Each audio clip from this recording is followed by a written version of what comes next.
Pretty good bracket too.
And Babao. Hey, yo, what is going on, guys? Welcome to another Battle Lounge online Tekken 7 tournament. I am, of course, Nurse Andy, here to take care of you guys on the mic.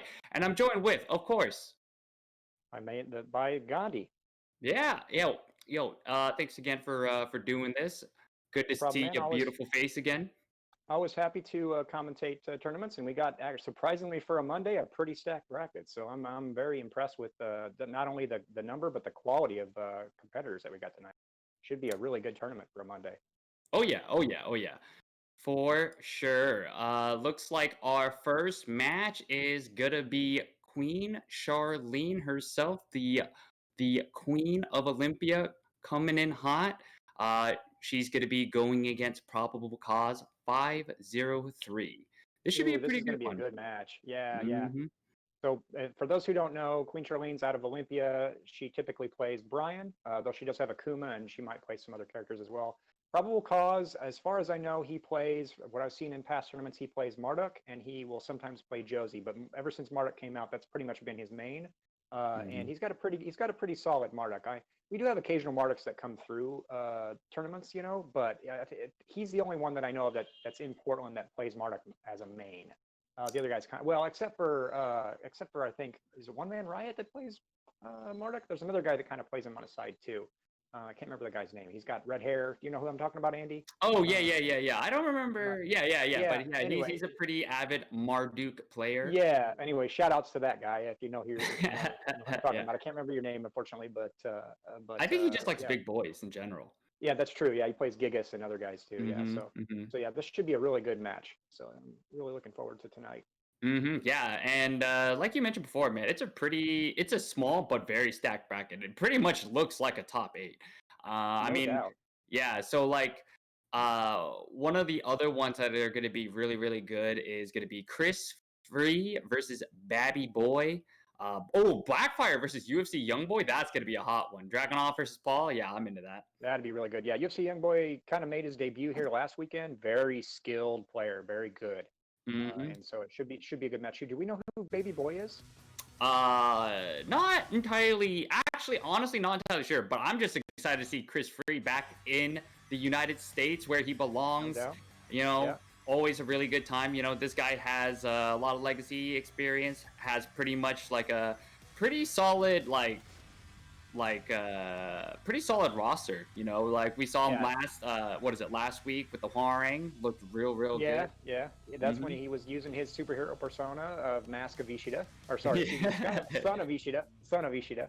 Yeah. This time he's going with his normal persona, Chris Free. But I call Chris his normal handle is Chris C, and I call Chris C the bus because the guy plays like at least half the roster, and he would need to drive around with a bus to make sure he can bring all his characters with him.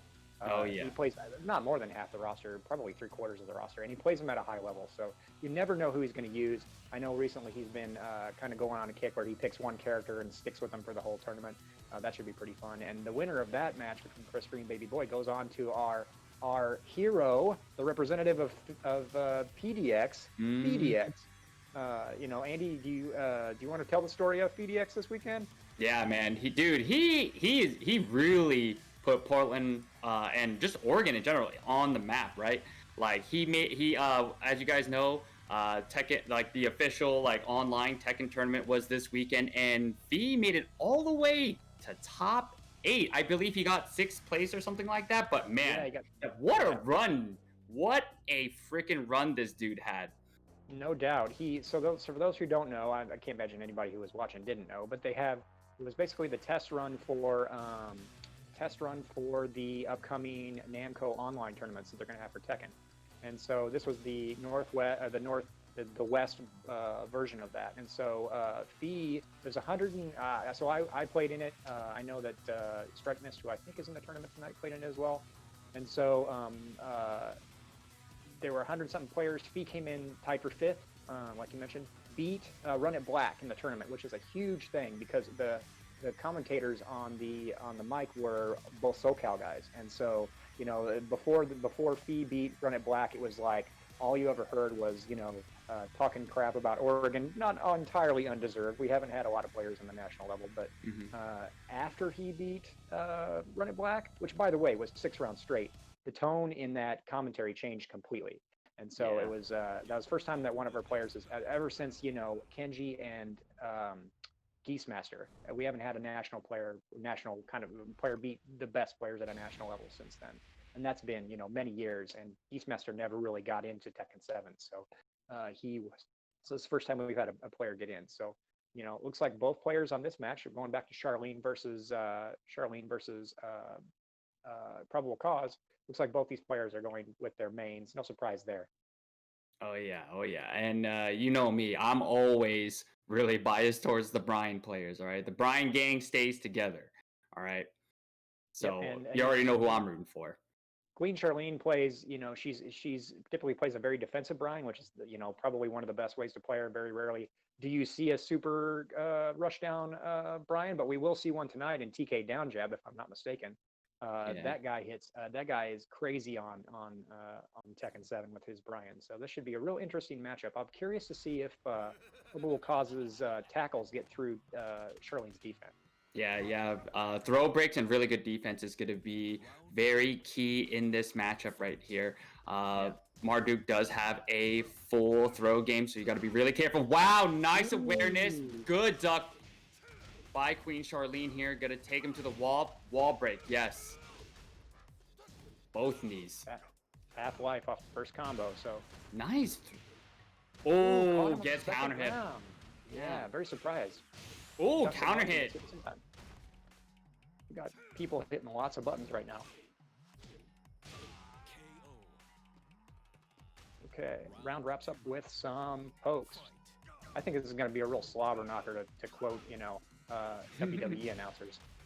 Another duck again. Charlene's really waiting for those highs. Yeah, Charlene very aware. Yeah. Wedge driver comes out now.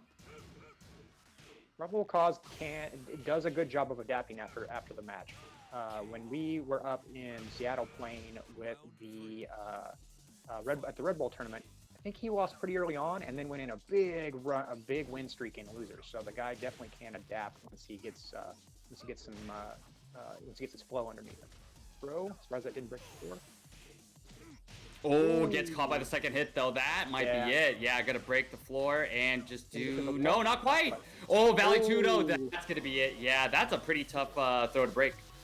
It is, yeah, especially at that range. One thing I know about Probable Cause is that guy knows all the setups for Marduk to be able to do exactly that. You see that when he just kind of basically pushes the guy into the ground when he hits a tackle. That's harder to break than the regular tackle breaks, but it's at a very specific range.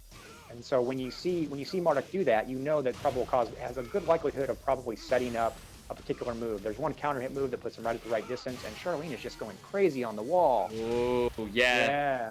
Very aggressive gameplay right there. You see 2 counter hit hatchet kicks right out the gate. That was sick. Or, I mean, not out the gate, but 2 counter hit hatchet kicks is going to close it out for her pretty much. Good stuff. It looked like Probable Cause was making a slight comeback there, but Charlene able to hold on to her lead and close it out for game 1. Yeah, that was one of those things where I think it's going to be pretty clear in Probable Cause's mind that he needs to watch out for the strings or movesets that end in highs, because Charlene ducked him about 4 or 5 times there, and so every time she ducked rather, she got a launch and then went down to the lower level off of the stage, and it was like extra damage, and most of that went to her. So it was one of those things where Probable Cause is going to have to tighten it up. Wouldn't surprise me if you see him rely on the tackle a lot more. Like I mentioned, when I've played this guy several times in tournaments, and whenever we play, I always have to remind myself that there's certain moves that Marduk does. Like if he gets a counter hit on you, it puts you exactly the right range for him to go into tackle and then get that spear motion, if you know Goldberg's old move, but he spears you down to the ground. That's incredibly hard to break. And it's almost, you could say it's almost guaranteed, but it's very difficult to break. And so at those specific ranges, that's really what he's looking for, is for you to get hit by that tech roll immediately, and then you can't get out of the way, and he's going to spear you in the ground and go into tackle. Yeah, and we're gonna see what kind of adjustments he's gonna make this round. It seems like maybe he was testing, testing the waters, seeing what she knows, what she doesn't know. So far, it does seem like Charlene knows when to duck during the strings. Very aware of that. So looks like, yeah, like you said, he's gonna have to utilize more of Marduk's throw game, maybe not finish or be a little more unpredictable with the strings. So we're gonna see what's gonna happen. It's gonna be game 2 in Jungle Outpost. Yeah, so no, not going to get the floor breaks here. There is one balcony break and one wall break on the stage. So we'll see if Probable Cause can take advantage of that. All right, and here we go. Game 2, Charlene and Probable Cause. All right, goes for the Valley Tudo. Nice. Checks her with the mid. Valley Tudo going down now. Can she break it? No. All right, that's about like a little over 50% here. Oh, nice. She loves that. She loves that string. Got to the wall Nice too. combo, Good carry. yeah. Getting up on. Valley Ooh, Tudo. Nice. Good job. patience. Yeah. Wow. Yeah, That was sick. Charlene's aware. Yeah, she knows those setups, and so that's going to make it tougher for Probable Cause to win. Defense is really coming out at the end of the day here. Charlene's really showing her knowledge. And out the gate, instant Northern Cross, but gets checked with the down forward 2. Doesn't complete the combo though. Checks him with the down 1. Wow. Ooh. Counter hit back 2. Gotta take the momentum back. Charlene wants to rock with this. Can't keep eating a lot of those. Yeah, throw break. Nice. Good stuff. Ooh, just out of range for the VTS. Oh, the Brian Boogie. She loves it. Down forward 2 to check him. He's eating a lot of those ankle kicks. Eating a lot of those soccer kicks, and that's not gonna. Eating one of those ankle kicks, so that's gonna serve him very well if he can't defend those. And unfortunately, no punish for the while standing 1. Marduk does have a very strong punish game. Yeah. Oh, okay. Small punish. Oh, finishes the string. Okay, nice throw break. Great defense. Keeping it up here for Queen Charlene. What is Probable Cause going to do? No, he's going to eat the string and get taken to the wall. He's going to try to fight out. Nice blocks, though. All right, this is going to be the last chance. No! 2-4 counter hit. All of that is guaranteed. 3 Yeah, you could really tell Charlene's eyes really just grew about 6 times the regular size whenever she saw Probable Cause at the wall. So that was a very tail of the wall basically was what decided that match. Yeah, Brian very scary at the wall, and Charlene was able to utilize that really well. So yeah, good stuff by her. Good stuff by her. She's gonna move on, but like you said, Jatae's he's pretty good at he's pretty good under pressure. So who knows? Maybe we'll see him later in the tournament. Yeah, and like I mentioned, he can take a match or two to kind of warm up. So he'll have losers bracket to get through now. And it wouldn't surprise me if we see him, make a run in losers bracket. Even though, if a couple of our big guys lose, losers could be real set of killers tonight. Yeah. And as this tournament is trucking along, looks like Chris Free is going to be the one to fight FeedEx in round 2. So that's going to be that should be a really good match. I'm really excited to see that one. Pacific beating One Man Riot, and he's going to be waiting for the winner of Strike Miss and TK Down Job. A lot of Brian representatives this tournament. I'm really happy. Doubt, yeah, that's what somebody says. That's what somebody says on the Twitch chat. They said 3 Brians. Andy must be in heaven. Oh yeah, you better believe I am, dude. Actually, PDX that wrote that. Yeah, Andy's probably losing his mind with 3 Bryans in this bracket. Dude, man, I'm loving this Brian harem right now. I couldn't ask for too much more. Better than an anime. Is your name Shinji? Yeah, Ben. Aren't all anime characters in dating sims named Shinji? Something like, dude, you gotta, dude, man. Like, I was playing one of those crazy games on stream one time, dude. I can't go back to one of those things. Like, I was like, man, I'm not even gonna touch base on it. All I know is that I played it once, I tried it, never going back.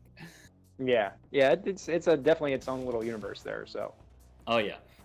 All right, so what do we have next right here? So it looks like, ooh, so this tournament, looks like we just got a report that UFC Youngboy beat Blackfire 2-1. So UFC Youngboy is gonna be going against Queen Charlene.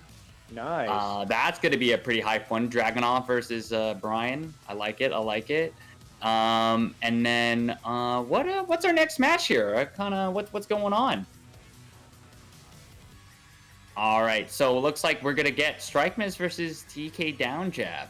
All right, back This to is pretty back Brian interesting. action. Yeah, it's all Brian's all night, baby. It's just one of those things where this is, we've talked about Strike Miss quite a bit. He's a relatively new player to Tekken, but definitely coming up. TK Down Jab has a really imposing Brian, a very offensive Brian, which is Mhm.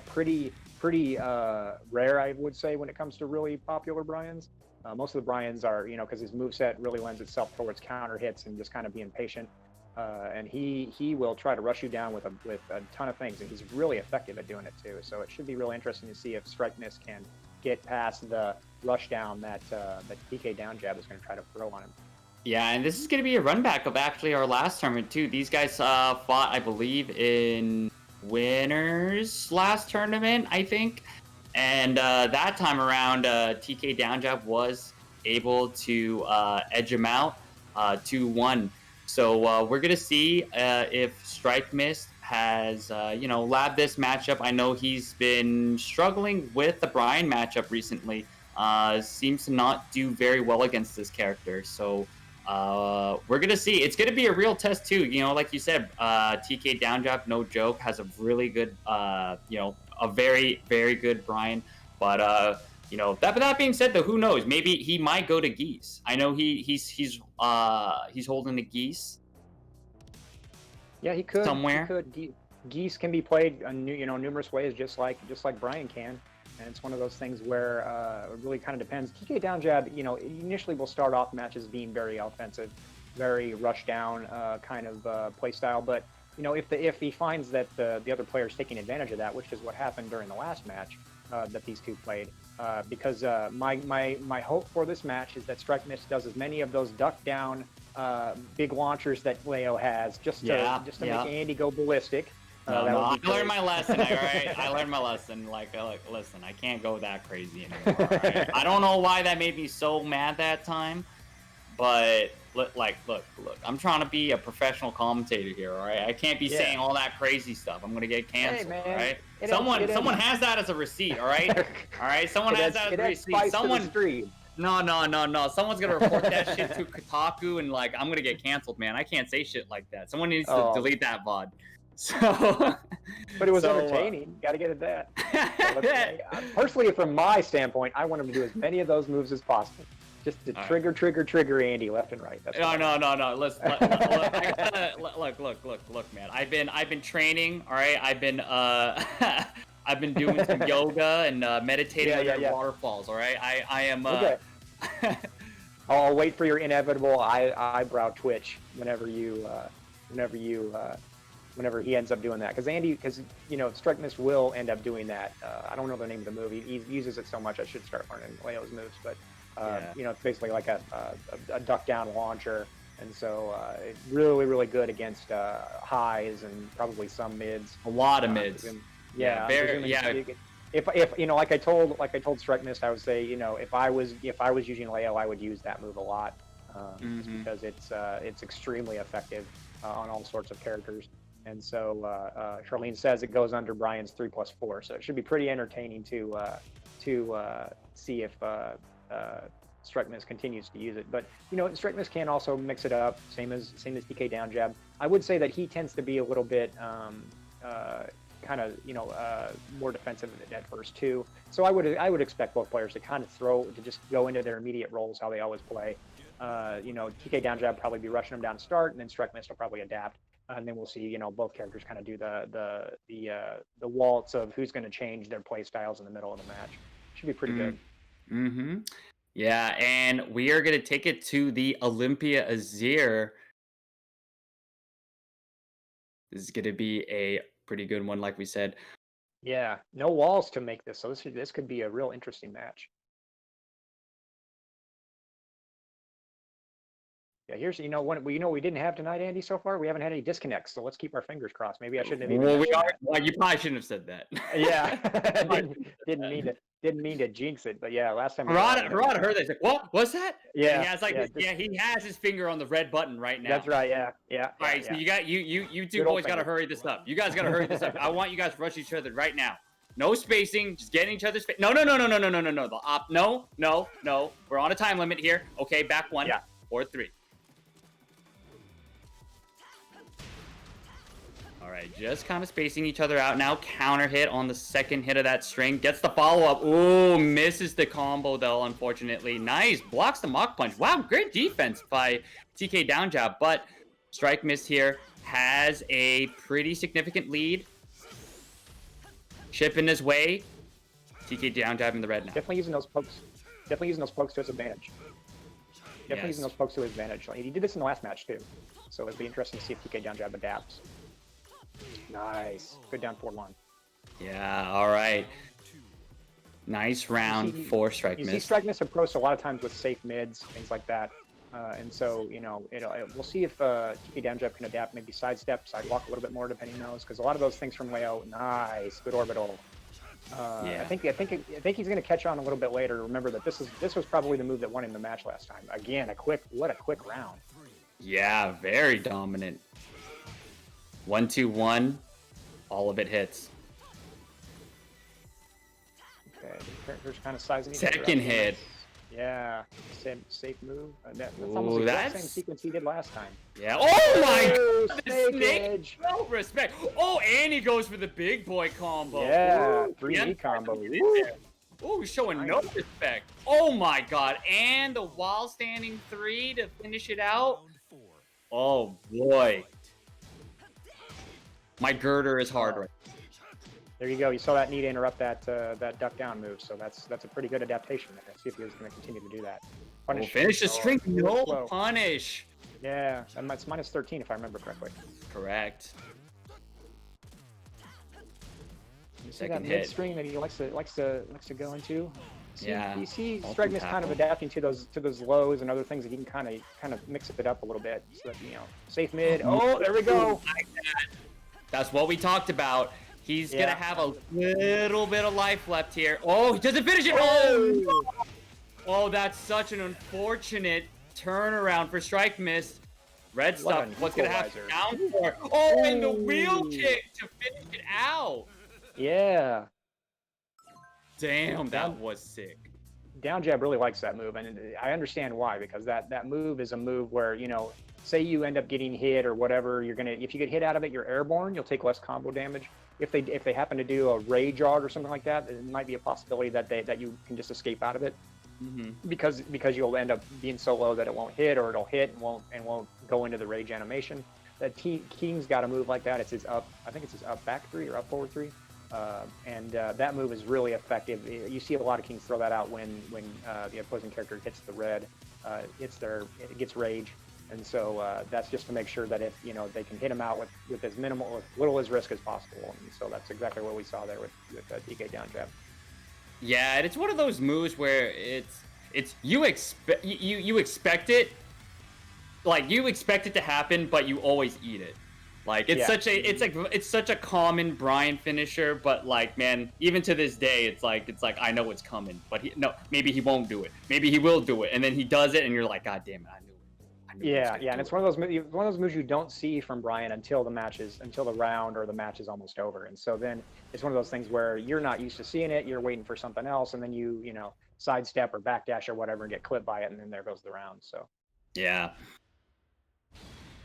All right, so we're gonna see what's gonna happen. Oh, and this is gonna be on Suk. I mean, both characters have really great wall game, and especially Strike Miss loves being at the wall. So this is really beneficial for him. If he's really gonna take a game away from TK down jab, this is the map to do it on.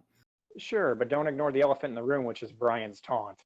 Oh yeah, of course. And there's a reason why this stage is Jimmy J's favorite. It's the smallest, easiest to get to the wall. And so, I don't know if you remember last time, but I feel like there was some incidents where Strike Miss may have had some trouble getting away from the setups at the wall. It really depends on how creative TK down jab is in using those taunt setups, but we'll see. Maybe hopefully Strikemist can use it to his advantage and even up the score. Yeah, yeah, and we're about to find out here. This is game 2, TK down jab versus Strikemist. What's gonna happen? All right, so let's go 4-4 Hell Sweep coming in for Strikemist. All right, player smash. Ooh, tries to go for the Hellraiser. Yeah, that's Blackfire's favorite move. Punish. Nice punish. There you go. Good Beautiful. There. Yeah. Okay, 2-hit string. The 2-hit string again. That's his favorite move. Yeah. Oh, I'm sure it's because it's a safe move. Nice wall damage. Yeah, you were right about that. Strikemist definitely knows how to take advantage. If I was TK down jab, I'd be looking to sidestep that string because I bet that string is very sidesteppable. So yeah. When you see Strikemist wanting to come in, I would. Ooh, nice start off. Half life. The taunt setup. Yeah, like we're talking about. Wow, nice awareness. Oh, hatchet kick. Uh-oh. Wall pressure though. Nice wall break. Oh, keeps him there. What's he gonna do? Can he escape? Down 4-2 once. Down 2. Down 3. Good nice defense. Good defense, yeah. 1 grain of rice for Corey. What can he do? Nice defense. Oh my god. Can he run this back? Down 4. No! Down 2 is going to finish it. All right. Smart stuff from TK down jab. Man, Strikemist almost had that comeback. You can see he still has his head in the game here. I love how he's utilizing that 2-hit string, pushing TK down jab to the wall. Yeah, no doubt. I'm surprised he didn't punish that whiff a little bit better. Nice counter hit. So this has been a battle of the walls. So let's see if he can take advantage of it. Brian, of course, excels at the wall. Probably the best character in the whole game at the wall. I don't think that's a controversial statement at all. And so we'll see if Strikemist can continue. You see him kind of testing those ankles with TK down jab when he gets to the wall, doing a lot of down 4-1s. So let's see if he can. Nice. Let's see if he can capitalize that with wall damage or mids at the wall just to kind of make sure. You see him ducking. Yeah, and great stuff from Strikemist. Being able to push. Snake edge for a second. Oh, nice stuff. Or, I mean, nice defense. Yeah. Nice duck. Starting to catch on. I love the hard combo. Unfortunately, that's a doesn't connect. Combo. Yeah. Good punish there, though. All right, poking his way out now. Oh, big counter hit. That's gonna be that's gonna be the round. Yeah. All right, Strikemist. He's got to do something now. Part of those wall standing moves off of tech rolls. Never know when those are gonna come out. Good duck. He's starting to catch on. He needs to stop doing that. Yeah. TK down jab, too aware. He's been able to duck it every single time. Now we've got wall pressure. Oh my god. That should be it. Yeah. If the taunt, he still gets the down or the back 4. Yeah. That's one of those things where he was pretty close to the corner. Hard to get out of that kind of situation. I know when I see my opponent in the corner, my eyes light up because I know they can't go anywhere. And even with, once you see him get in that situation, it's like, especially with Brian, it was like, oh man, the game might as well be over. Yeah. But hey, it's not over for Strikemist. He's still in it. He's just gonna be chilling in losers for a little bit. But I mean, no shame in your game for losing first round here, dude. This is for those that don't know, if there's somebody new that's watching this, these tournaments run by Battle Lounge are pretty much online approximations of what we used to call the Blackwater tournaments, which are we have 2 tournaments every month in Portland that are that attract significant numbers of people. There's the monthly, which attracts a lot of people, but doesn't always attract the best players. And then this is the online equivalent of the Blackwater tournament. This attracts the best players in Oregon on a consistent basis. And so if you lose here, if you go 1-2, if you go 2-2, there is absolutely no problem with that. It's more about who you beat than how many wins you get. Yeah. And the thing about Strikemist is that he always he gives himself a lot of grief for sure, but he always is trucking along, even if he goes 0-2 or whatever his how well he does or how bad he does in the tournament, he always holds his head up high and just keeps moving on to the next one. No doubt. Hey, Firebird beat Cushion. Good job. All right, nice. Good to see him. Yeah, he looks like he's going to be fighting K-Dog. That's going to be pretty good. So you know, for those that don't know, K Dog has been a couple of tournaments. It's been a couple of tournaments since he was here. I think it was 1 or 2 tournaments. He for a long time was the guy who won all the tournaments. He was for the first couple of years that the Tekken 7 scene in Portland was there. He was the man to beat. And it's just recently that other people have started to kind of challenge his top place there. Foremost among them, PDX, but Ishida as well, and a couple other people. So we'll see if he can take the tournament tonight. Yeah, and Armor King. Nice. I'm pretty stoked up for this. Yeah, it should be a good match. Oh man, the angry Chinese dad outfit. Let's go. Yeah, no doubt. Guy in the back alley. Yeah. You overcooked the chow mein. Get the fuck over here. No doubt. Yeah. Firebird's gonna have to break or do something to interrupt those throws, or the match won't last very long. He'll get the handle on this. K Dog's Armor King is pretty good. I would say his lead's a little better, but his Armor King can be very intimidating. Oh yeah, and you saw that in that first round there. Oh, misses the slash kick. Ready for the back 1-2 on it. Ooh, misses the punish on the back one. Oh, blocks it. No launch though. Unfortunately, nice duck. All right, Firebird on the offense though. Oh, counter hit for K Fresh. Bam. Oh, misses the ender though, and he finishes out with the mid. Firebird on the board. Good down forward one at the end there. Nice mid. Oh, good wow. option there. Tempo step. Yeah, And he goes very for the good. big boy combo. I respect it. Yep. He missed it, but see it's his- okay. I respect it. see his Oh thing. no! Ooh. Oh, for the risky sidestep 3. Yeah, K Dog's really looking for that stuff from back turn, and so we'll see if Firebird continues doing that. Oh yeah, and he's punishing him for every single time he's doing it. Out of back turn thing does have a mid option. It does quite a bit of damage, but it doesn't lead to juggles. So let's see if Firebird continues to. Yeah, good. Okay, Firebird up 2 rounds. Yeah, I've noticed this a couple of times when K Dog would play Armor King. He likes to go all out, and that will allow players to get counter hits on him. So let's see what happens. Yeah, but he does get the capital punishment Yeah. for 50%. Wow, nice slow parry. Yeah, very good. All right, Firebird. Looking a little pretty good here. Oh, nice punish for Kenny though. Oh, gets sniped out of the capital punishment. Plus frames. Quick checks. Kicks Going for the or lows. punches him in the egg roll. Oh, and the slash kick to finish it out. 2-2. You can really see Firebird using the whole nice. Wow. Okay. Tricky stuff coming from Firebird. Wall combo. Wow. Pushes him to the red already. Only 11 seconds in.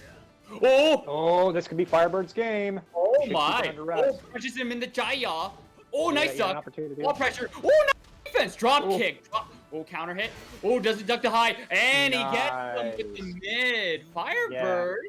Okay. Nice job. Okay. Yeah, I've seen Kenny does this quite a bit. He goes totally offensive the first couple of rounds, and you really saw that there. He ate a couple of counter hits. He was really kind of rushing him down. I would not be surprised to see Kenny switch characters to Lee this time, who is his other main. He's also got a large he actually has a couple of characters, but those are his 3 main. Because he's either going to change styles or he's going to change characters, one of those two. Or Firebird's going to send him down to losers in what is announced to be K Dog's first first match of the night. Man, what an upset that would be. That would be kind of sick, though. Hey, man, Yeah, like I've no always said, doubt. I'm always down for an upset, you know? Yeah, that would be crazy. That would be an absolutely insane losers bracket if Firebird takes the second game and sends K Dog down to losers. But look at the growth on Firebird, right? Already starting to win against the big dogs, tongue in cheek. The alpha dog. Yeah, the alpha dogs in the in the bracket. So good for him, man. Let's see his gets continued growth for these tournaments. Yeah, and we're gonna see who is the dominant animal here. Is it gonna be Firebird or is it gonna be K Dog? All right, so we're gonna go into this game 2 here. Kenny versus Firebird. And looks like Kenny or K Dog is gonna switch over to the signature Lee right here. And of course, rocking that Playboy That Playboy jacket. The silky, the Hugh Hef. Oh my god, the counter hit. All right, nice pressure for Firebird right here. Okay. K-Dog fighting back though. Nice. Ends it 50%. Hey, welcome back. Yeah, so he did go. So he did go with the lead. Oh yeah, already. Yeah, you can see a lot of those safe moves that Lee has on approach. That makes a huge difference. Armor King has a tougher time with that than Lee does. Yeah. Oh, tries to go for the big boy. Lee's counter hit game some of the best in the entire game. 10 hit counter hit string, nice punish. Nice pressure for K-Dog right here. Wow, what a difference. Yeah. Nice, good mix-ups on back turn from Firebird. Really kind of throwing some variety in there. Yeah. Yeah, it looked like he was doing really well trying to fight back, but K-Dog able to finish it out. Oh, big counter hit though, coming in for K-Dog right out the gate. Oh, of course, 50% all the way gone. Tries to go for the mix-up there, but Firebird doesn't want any of it. He's gonna try to fight back here. Okay, he gets the counter hit. He's gonna use this time to try to. No, he doesn't use it to step away. He gets the wall pressure. Wow, 3 rounds straight for K-Dog. Yeah, welcome to K-Dog's main, right? We know that he loves playing with Armor King, but what a difference between Armor King and Lee when it comes to just kind of rushing down people, getting counter hits. Lee excels at that, and that's what it's not quite as good as it's way better than Armor King's ability to do that. Okay, I'm gonna log back out and come back in. Hang on a second, nice. All right, so technical difficulties on our part, but that's going to be okay. It's not going to stop us from enjoying this game 3 with K-Dog and Firebird. We're just going to, Papa Gandhi, he's got a, he's got a AARP meeting, so he'll be back. Don't worry, guys. Don't worry. Can you hear me? Yeah, we hear you. We hear you. Okay. Can you see me? I personally don't know. I hope the stream can see you. We want to see your beautiful face. Yeah, no doubt. So sorry for the technical difficulties. I'm going to log out of the whole room and I'll be right back in just a second. That should be. All right. Okay. I'll get a better setup one of these days. I'll get a big camera and I'll stream and I'll totally paint my boobs just like Varys' streamer friends do. I don't know about that. He's always talking about that. Whatever that streamer is that he watches, he's always making jokes about that. All right. That's pretty funny. Apparently there was a female who did that and got banned. A streamer that did that and got banned. So this should be a really interesting match. Let's see if Firebird adapts. K-Dog's Lee can be really suffocating, and so it's one of those things where if I was Firebird, I'd start relying on that back one, but that can be ducked. So be careful. Yeah, and looks like okay, he's gonna change it up. Oh, the black and gold. Okay. Yeah, I like the composer. Man, dude, K Drip, is that you? Yeah, no doubt. Damn, Daddy. See this rush down, dude. He's got so many safe options, ground hitting options, counter hit options. Hard to deal with. Doc. Yeah. Nah, and K Drip doesn't want any of it. God damn, look at that, dude. You ever seen a man swag so hard in this game? Jesus, the Gucci glasses. Is that a custom outfit for Lee? Must be, huh? Dude, I don't know. Yeah, that's pretty sweet. They make this a true illegal outfit. Ooh. So you see the difference in the two characters' kind of styles here. You see that K-Dog's able to approach safely with this and lead and continue the pressure. If Firebird does start doing some kind of pressure, he'll end up counter hitting somehow. And you see that he's even got little things for the Kenpo step. So yeah, Lee's got a huge amount of answers. Nice juggle. Yeah. Speaking of good answers. Counter hit Firebird. Oh no, but another good answer from K-Drip here. DM slide, let me get in there. Yo, your fit is whack, bro. What you wearing? You fucking Hanes tank top, motherfucker? Get out of here. I'm too expensive for you. Get out of here. 3-0. K-Drip. That was a quick six rounds there. No, not a huge surprise, but I think I think Firebird will probably spend some time in the lab figuring out Lee because that is a whole project all on its own. So good games to him. K-Dog move on to round 3. He will face the winner of Pacific and TK Down Jab, and that's going to be one heck of a good match. Oh yeah. Yeah, and again, hey man, shout outs to Firebird though. I mean, he took a game off. That's pretty good. That's pretty good. Yeah, that Yeah. is. It is.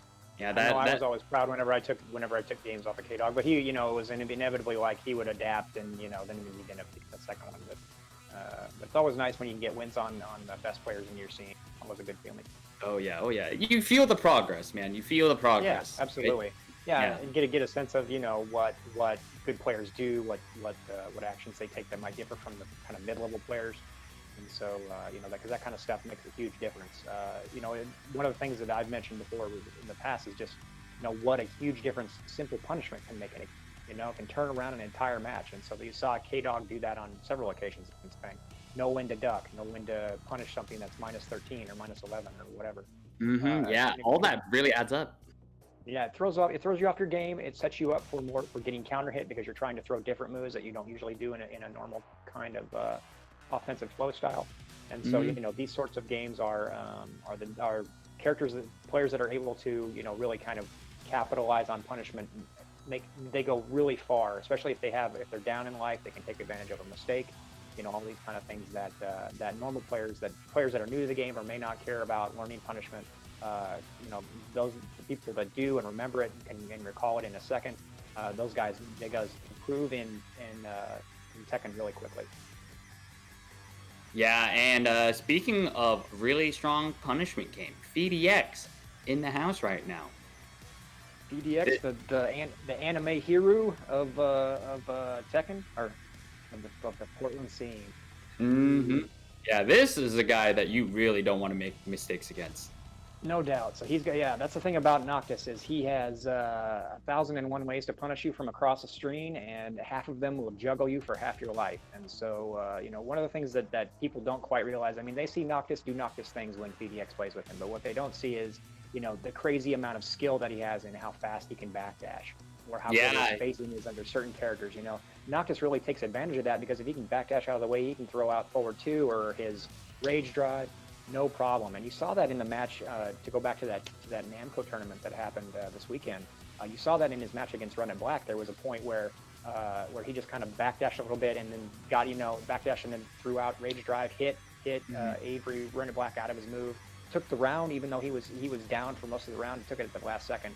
And like I said, ended up taking 6 rounds straight, 2 matches straight. Even took the last 3 rounds in the last game against Red and Black's Jin. Because the first match he used Ren and Black used Leroy, and so I mean that was kind of the tail of the tape on Saturday was Leroy. There was very few Fakumrums. There were, you know, Ben Chen used Fakumram a few times. Far more Leroys than Fakumrams on Saturday. Yeah. Yeah, man. Sorry, I can't. I saw I saw EDX's opponent. Yeah, something like that. All right, we're gonna get into this this game right here of round 2. It's gonna be VDX versus. You didn't see that? No. What were you laughing at? Where was it at? I guess would be a better question. Was it on Discord or something? Oh, I saw it on the lobby, but okay. I think he just changed it, but I won't worry about it. But yeah, it's gonna be VDX versus Chris Free. So in the Abandoned Temple.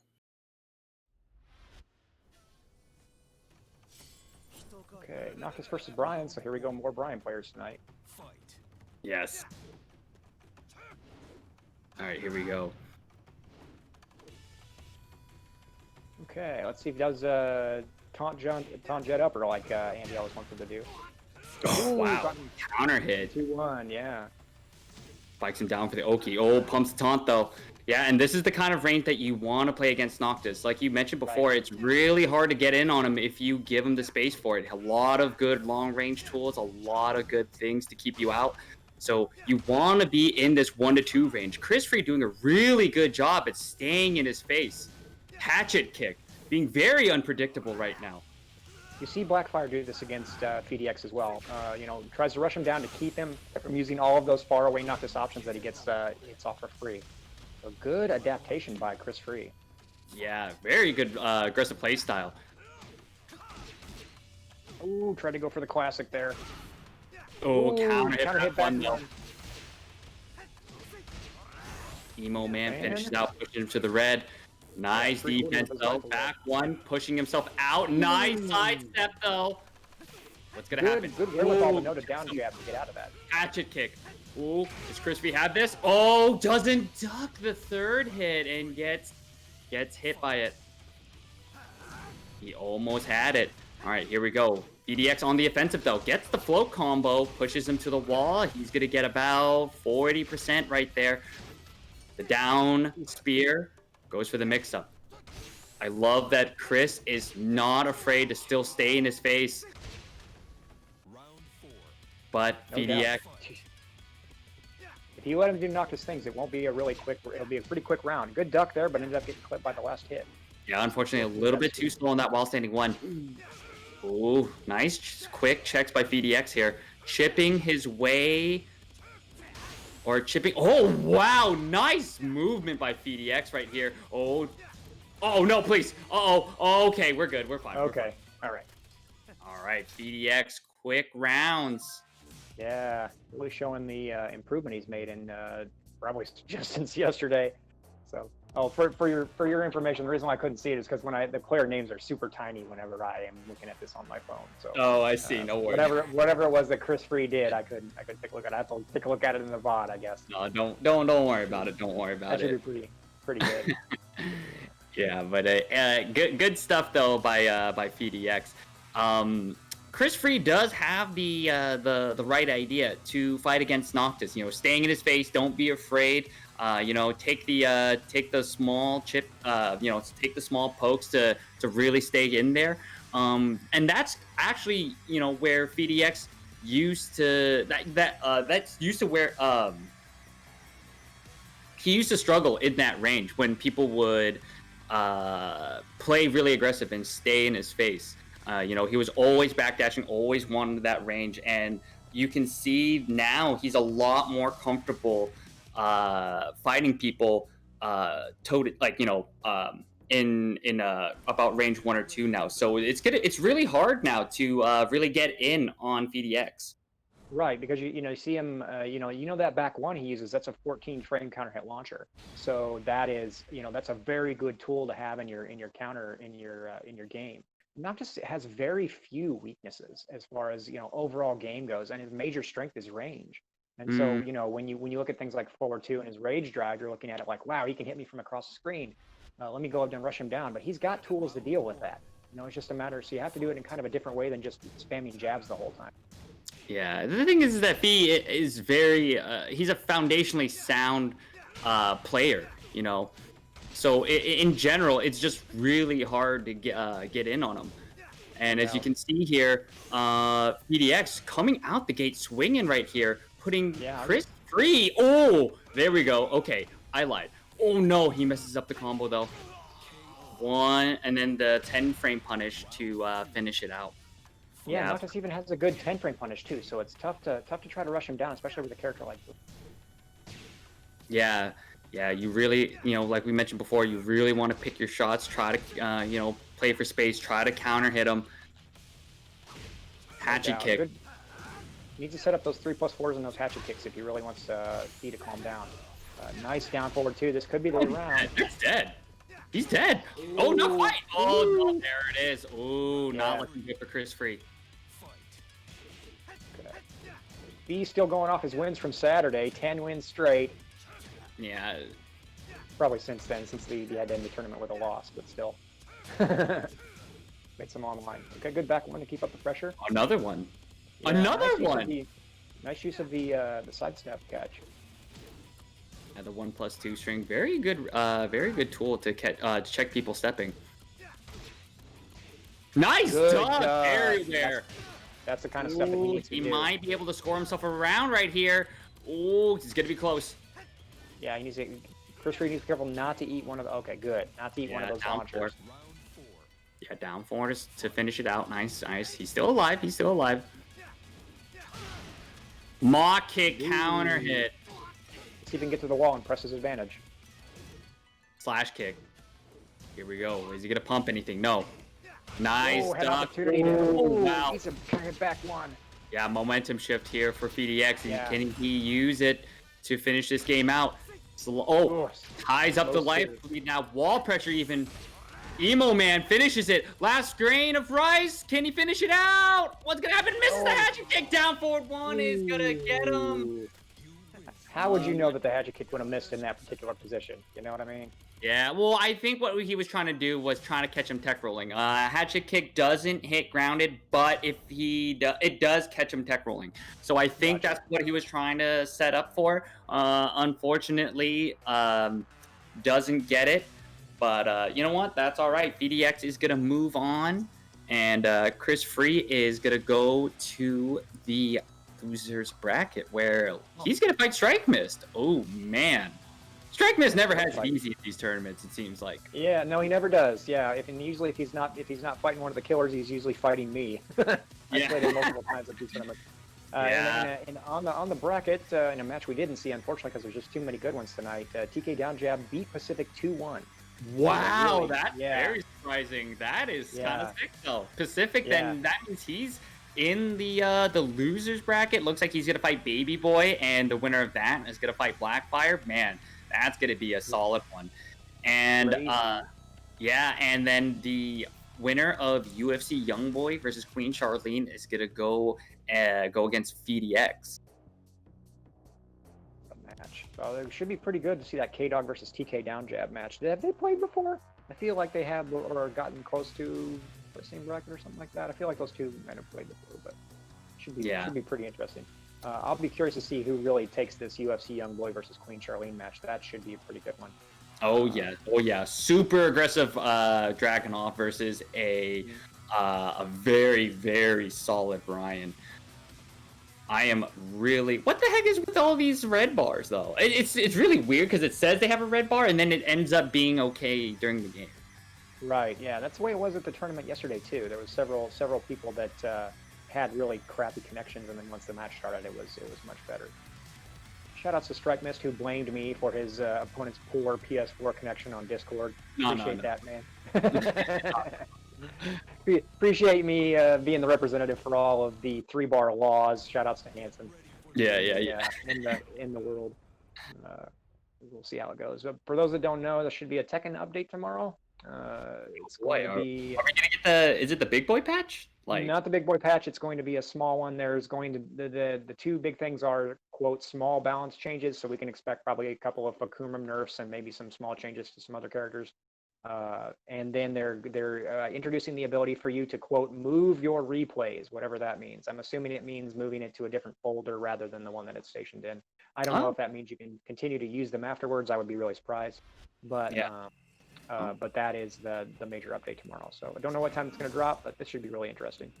All right, yeah, getting into this next game here, Queen Charlene versus UFC Youngboy, and of course UFC Youngboy trying to start it off strong. Wow, that is working. That string is working out for every Brian tonight. Putting in a lot of work tonight, yeah. Edge driver, nice. Lot of pressure coming in for Charlene, but UFC good duck. Yes. Wow, nice quick round. Using Youngboy's aggression against him, getting a couple of really key counter hits there.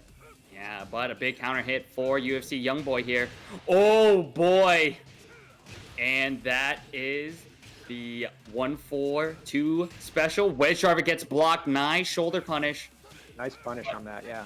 Yeah, Queen Charlene, though, trying to push Youngboy into the corner, but UFC Youngboy doesn't want any of it. Fighting back here. Down 2 is going to finish it out.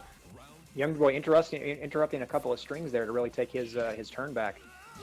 Yeah, this is a absolute slugfest here. I love how both players are playing right here. Ooh, counter hit 3+4. Take him to the wall. Brian Boogie hatchet kick. Oh, catches her ducking. Wow, good juggle off that. In that scenario. Oh, doesn't get caught by the throw. Nice, very good awareness for Queen Charlene. Tries to get out of there though. Pressure here. Are the tides getting up? Are the tides turning? Who's gonna finish it out? What's gonna happen? Blue stuff is spent. Goes for the doesn't break it.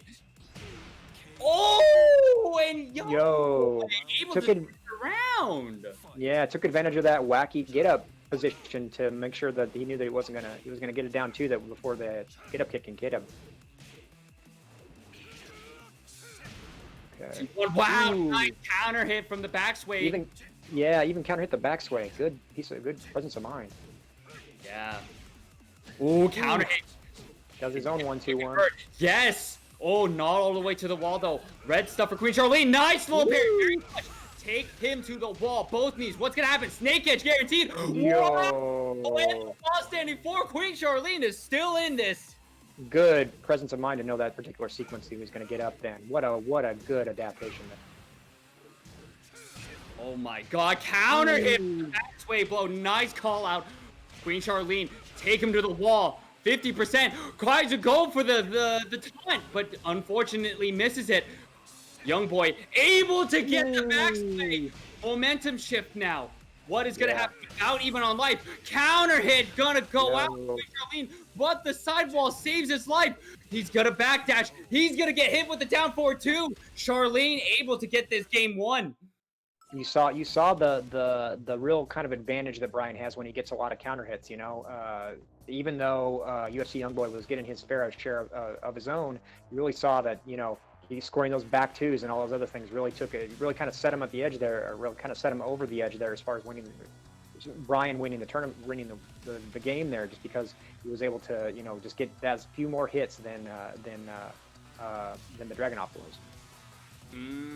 Yeah, you can see Charlene able to use Brian's counter hit tools to the full maximum potential. Able to call out almost every single backswing blow. Able to counter hit with the back one. And that paid out tremendously for her. Yeah. Yeah, you really saw Charlene take advantage of Brian's strong mids, because she kind of caught on pretty quickly that UFC Youngboy was going to use that backsway to try to catch some highs, and really kind of changed her move selection into the stronger mids, and really kind of pick those options to really take advantage of it. That was really kind of the key of the match, because you could tell that UFC Youngboy was really doing a pretty good job of picking his times in order to counter hit her, but he ended up just a little too much at the end. And I expect we'll see a pretty similar match this time around too. UFC Youngboy's very, very big time bulldog, wants to try to rush you down. And so we'll see if Charlene can continue to press the advantage with Brian's good counter hit game. Yeah, and we're gonna take it back to Last Day on Earth. It's gonna be a run back, the full run back, same stage, same characters. All right, we're gonna see what's gonna happen. It should be a good one. Oh yeah, that was exciting. I love it. I'm loving that all of these Bryans are here to represent, and they are no joke to mess with right now. Yeah, you already see both players adapting to the previous counter hit strings that the other one was throwing out, so it's not going to work anymore. They're already adapting. Yeah, but nice. Wall pressure game. Let's see if Charlene can get out of this. Oh, the armor move to call her out. Nice. All right, UFC Youngboy able to close it out there.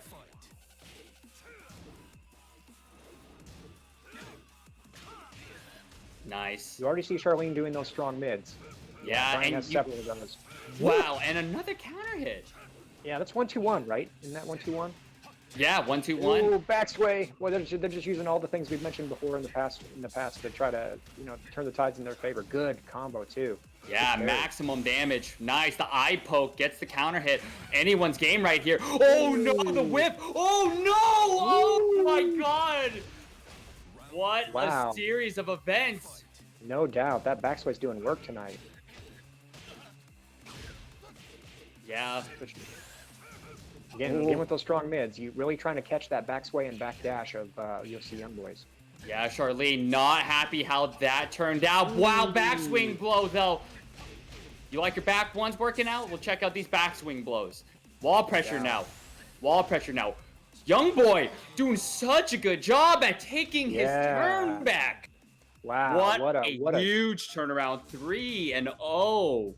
No doubt. What a difference in just simple move selection, right? When to use what. Even though he got clipped with that, got clipped out of the backswing blow a couple of times in the last game.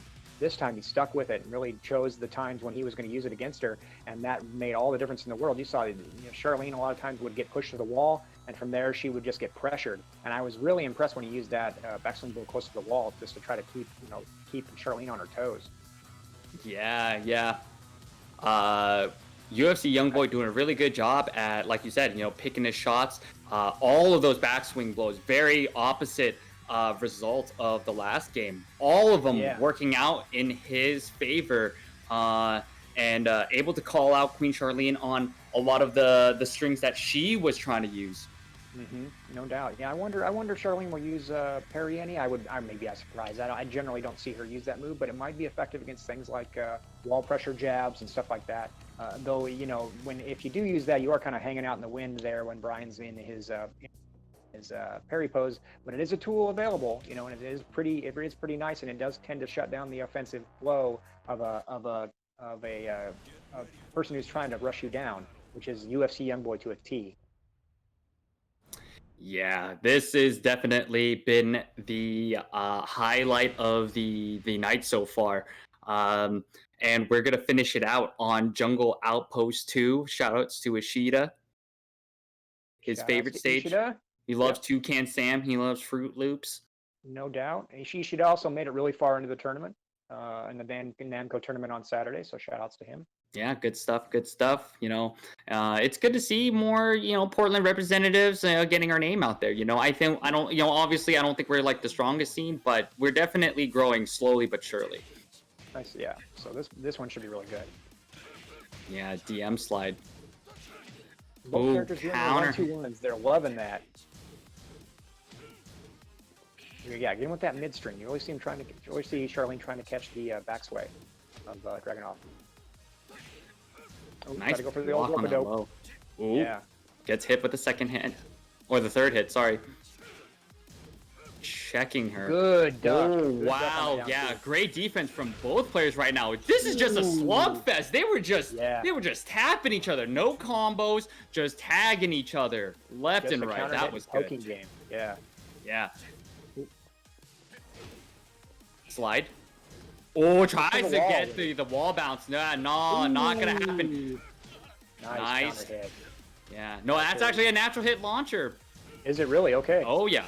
Ooh, nice delay. All right, nice pressure coming for Queen Charlene. Trying to pump the taunt, but gets counter hit out of it, though. Wall pressure now for UFC Youngboy. Can he get it? No, hatchet kick. Oh, boy. Charlene is up 2 rounds now. She should be able to press her advantage. Wow, nice what a sidewalk. Nice sidewalk. Okay. Youngboy, though, fighting back. Oh, the Hellraiser! Yo, that's the prettiest move in the game. I don't think there's any outside of... Oh my god, the snake edge! Caught him, Tekken! Wow, this is crazy! And the wedge driver for the 3-0! Oh my god, the Brian gang! Oh, yeah, you saw we rise. Charlene's deep toolbox with Brian was on display there. She knew exactly what to do to try to throw up, because you saw that she just totally brought out a new set of moves, right? Snake edge out of nowhere. Who was expecting that, especially, when it's against the wall like that. Who does that, And so it's one of those things where that took UFC Youngboy completely by surprise, and that was a complete run through of a round, and Charlene ends up taking the match 2-1. Man, I'm so proud of my Brian's representing our character. You got putting in work today. It brings a tear to my eye, man. It brings a tear to my eye. I am so happy. Charlene, down jab. Even you, Chris. I'm so proud of you guys. I just want to say, it does my heart good. All right, it does my heart good, and especially it's a beginning of the work week. It's a Monday, obviously, and this is a nice thing to come back to work to. So yeah, no doubt. It's always good to have good-ass Tekken on a Monday, because how often does that happen? I don't know about you, but there's certain times of night when I know that certain scenes are holding tournaments. I'll be happy to go on to Tekken and watch a tourney for, say Toronto or Chicago or whatever's doing their locals. Man, there ain't nothing on Mondays as far as Tekken goes. So you'd be more than happy to watch tonight. Oh yeah, I'm glad Battle Lounge is here, and I'm glad they are obliging us with a Monday special. Especially again, like we were talking about, so much fire in No this doubt, yeah. bracket right now, and we're only gonna get harder. In the losers bracket, looks like we have Pacific versus Blackfire, like we mentioned earlier. Looks like Chris Free won 2-1 against Strike Mist. And the winner of UFC Youngboy versus Cushion is going to fight Chris Free. And in the winner's side, oh, baby, do we have some games? We got Yeah. K Drip versus TK Down Jab versus Feedy. And then on the other end of the bracket, we have FeedyX versus Queen Charlene. Two good games, and also really good games down in losers bracket. Really good. We've got Pacific versus Blackfire. That should be a good one. They've had close matches in the past. Winner of UFC Youngboy and Cushion should be fighting Chris Free. That should be a good match. All good stuff tonight. So yeah, enjoy, sit back, and have your Tekken, your fill of good Tekken, because there's plenty of it tonight. Oh yeah, and we always appreciate you guys for hanging out with us, especially like we mentioned, it's a Monday, not a lot of things happening, yeah, we're glad you guys are here. We're glad to provide you guys some sick matches on a Monday night. No doubt, no doubt. Yeah, and what's next? What's next? Oh, it looks like TK Down Jab versus K Dog is gonna be what is going to be served up next. I'd be very curious to see who K Dog uses in this one. If he goes and sticks with his Armor King, or if he switches right over to his Lee, because TK Down Jab is such a rushdown guy. I would think he would want to use Lee for his counter hit properties. So we've got some of the best counter hit tools in the game. So that back four and the back two, all that stuff, that's super good. Especially against rushdown Brian, like TK Down Jab tends to play his. Yeah, and K Dog has a lot of experience with Brian. His brother recently started picking up the character, and I'm sure he's played plenty of these Brian guys in other tournaments as well. So we're gonna see what's gonna happen, and I don't think these guys ever played against each other before either. Should be so good. Yeah. K-Dog, like I said, K-Dog can be, like I said, he can be surprised by certain people if they rush him down. That's I know I've had luck against him, and I tend to push a lot of buttons too. I've never beat him in a tournament, just to make that clear, but I have taken games off of him mostly because he wants to try to rush you down and end the matches as quick as possible. And so, TK Down Jab could play into that with Ryan's strong counter hit game. Hopefully we'll see a good match here.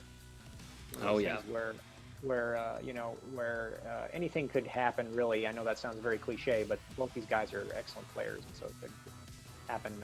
Anything could happen, really, as far as that goes. Yeah, but that's the best part, is the unknown, man. Like you said, both of these guys are really, really good. You don't know who's gonna take these matches. Earlier we even saw Firebird. He almost had it. Yeah, really strong game against K Dog. K-Dog switched to Lee and ended up taking it, but props to Firebird for taking a game off of the number one ranked player in the tourney. Mm-hmm. I mean, they're challenge ranking, so whatever. But yeah. But he's ranked number 2 or number 1. PDX ranked number 2. Yeah. So it should be a lot of fun. Yeah, and for those that go ahead.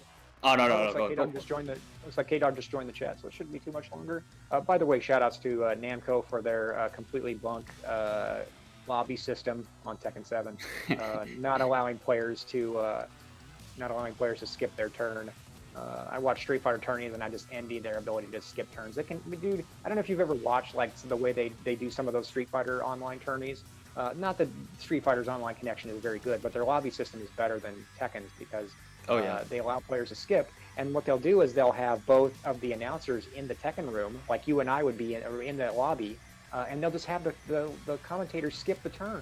And they'll watch right off the video game feed that way. Dude, we need that. We need a little more of that. So it would be a pretty sweet little option to have, you and I in there, and then, the man behind the scenes can just clip our turn. I have the admin in the room, the person who created the room, just have them skip turns. Yeah. It's super easy, and we can get to these matches without having to wait for these 30 to 45 to 1 minute long delays in the thing where it just slows everything down. Luckily, Andy, you and I are very good at just chewing the fat, so we can talk about it. We can fill the time, no problem at all. Yeah, man. Yeah, Especially on man. Monday when there's nothing else going on. So Yeah. Hey, man, it's always a pleasure talking to you, man. But yeah. So like we mentioned, K-Dog is going with his Lee. I think he's probably watching those past matches, and maybe just feels like Lee is stronger now since he changed over in the match against Firebird. So I would expect TK down jab to really be normal TK down jab and just go crazy until he eats some back fours or maybe some back twos, and we'll see what happens. yeah, and we're gonna take it to the Mishima building right here. We're gonna get into it. Brian versus Lee. The Hugh Hef drip coming out right here. Yo, I gotta hurry this up. I got bunnies to go back to. No doubt. You see this match a lot in Portland. It's a very common one. Brian versus Lee. Yeah. Brian versus Lee, yeah. Ooh, nice counter hit. That's the first hit to the wall. Yeah, full conversion, about 50% here. Ooh, finishes the string, very risky. Oh, the Requiem comes out. That's going to be it. Oh my God, 2 combos for TK down jab. Counter hit game for Brian. We'll see if K-Dog changes it up the move he's going to use.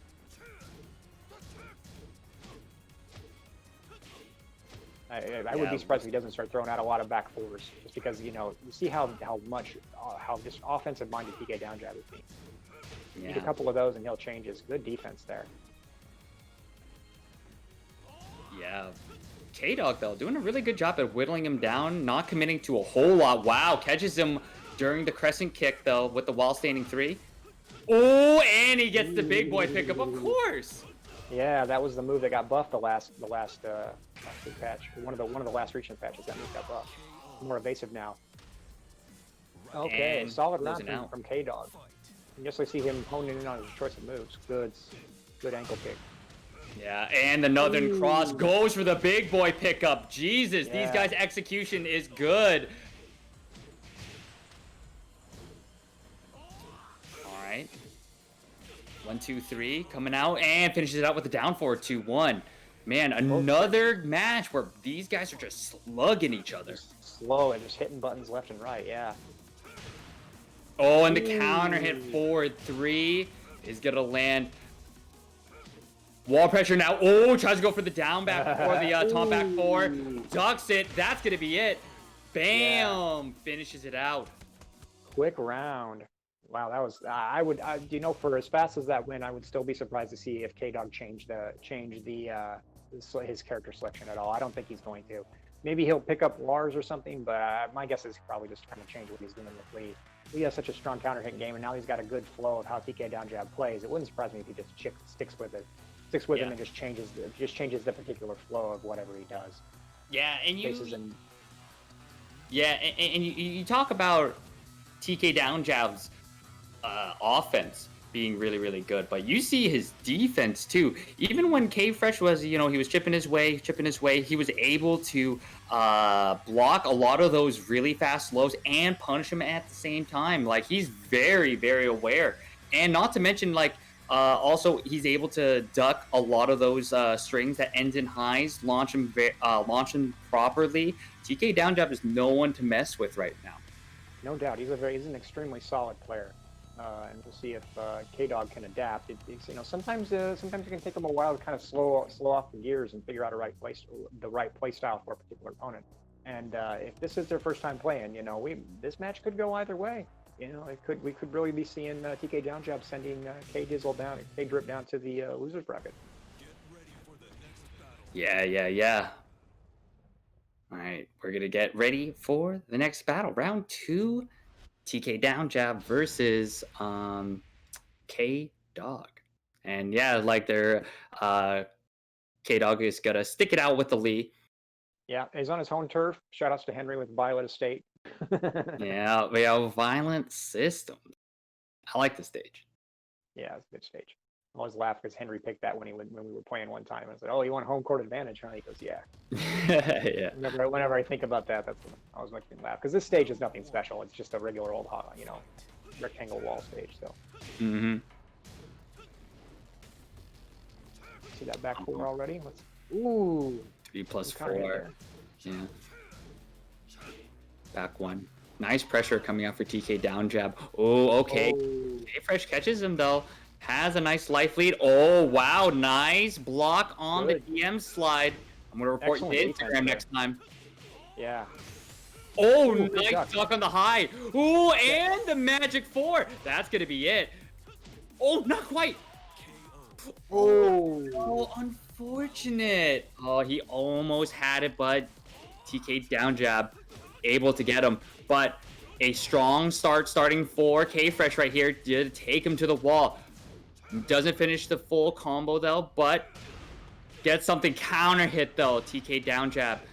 Able to get out of that pressure. Now the tides have turned. Wheel kick out of nowhere. Nice sidestep. 1, 2, 3. 1, 2, 1. Oh, Oh two my rounds God, up. why is that working so much tonight? I know. 1-2-1's the move of the night, dude. Putting in work. Wow, Nice. orbital. Yeah, good option there. Haven't seen that Last much in this hit. matchup. All right, K-Fresh here. Trying to fight back. Oh, the orbital heal to call him out. Uh-oh. Yeah. This is going to be the last chance for Oh. K-Fresh here. Nice turnaround. Doesn't duck it this time. Checks him with the mid. Checks him with the machine gun punches. Wall pressure. 30 seconds now. Keeps him there. What's he going to do? No, nice duck. Oh, my God. And that is going to be it. You were calling out TK Downjab's defense. That made the entire difference in this match. You saw how many times he ducked this particular string of leads. He definitely knows that matchup, and he takes it decisively over K-Dog.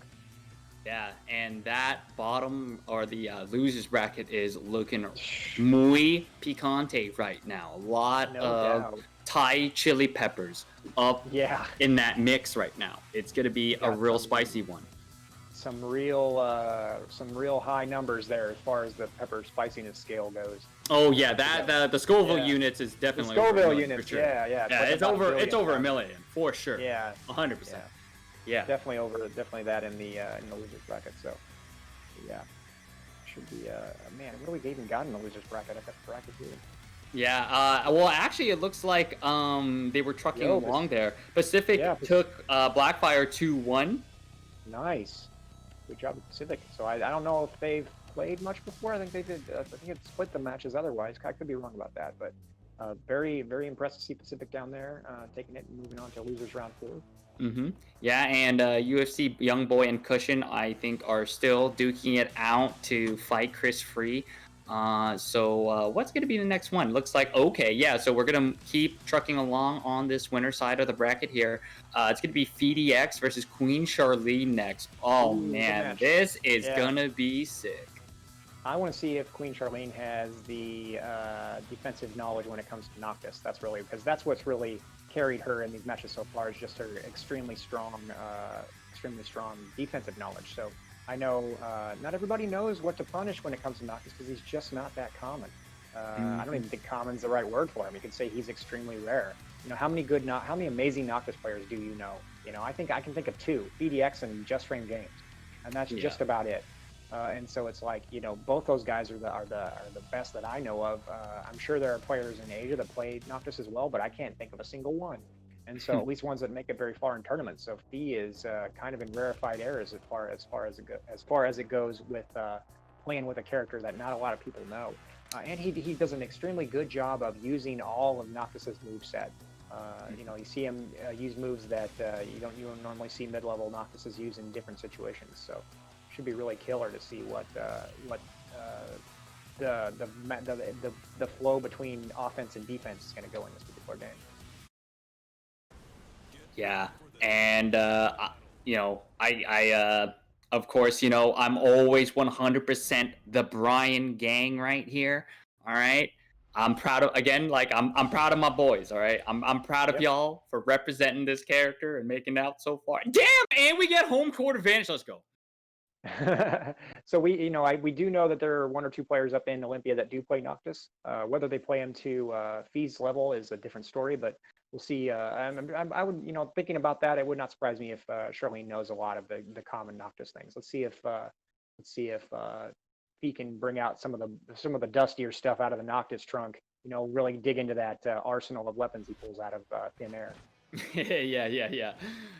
All right, and we're gonna get into it. Queen Charlene versus VDX on Sook. Let's see what's gonna happen here. Oh my god, what a Ooh, sidestep on the sidestep down down to the forward two. too. Yeah. Ooh, good option on the Oh. wall carry. Nice to know Yeah. there wasn't an angle to change the juggle. Doesn't duck the twos. Given how often he can vary the number of buttons that he hits on that particular string, it's not always easy to interrupt or duck and punish. Oop, there we see that backdash into one of those big mid launchers. Nice back one.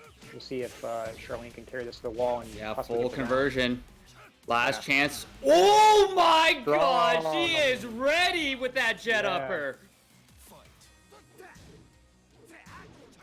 Nice. Ooh, Ooh, tried the same okay, thing, only gets gets a small punished for it. punish this time. You gotta be really careful. You can launch Right. punish that down forward two for Noctis though, but that's not gonna matter. Very strong round coming out for VDX right here. Already putting her to the red. One grain of rice, no. Down forward Yeah. one. Nice. Walls made all the difference so far in these games so far. Yeah. Oh, and the counter hit, second hit of the down four or the down two string, pumped a taunt.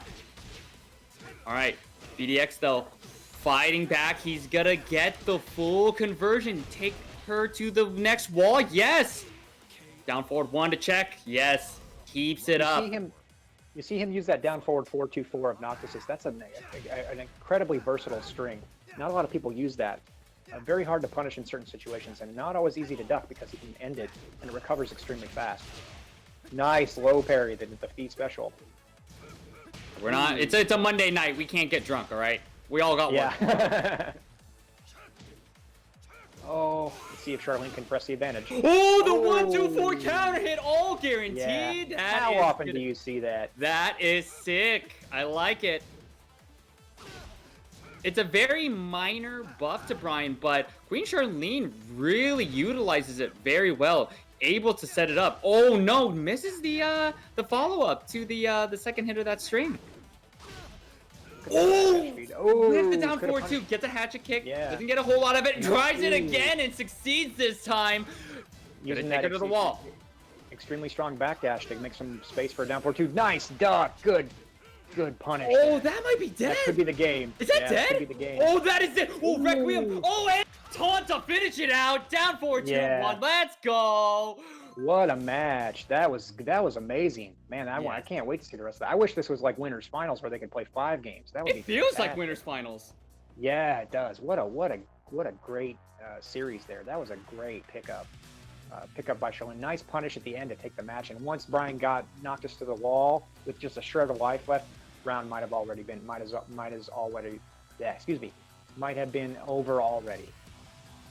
Yeah, and man, like you were talking about, man, she knows her stuff. You saw how She does, good her yeah. punishment game was. You see, she baited the spring kick in the first round, ready with that jet upper, and was ready. And in the last round, was ready for that high, launched it, and pretty much able to finish it out there. Took the guaranteed taunt, and oh man, that was sick.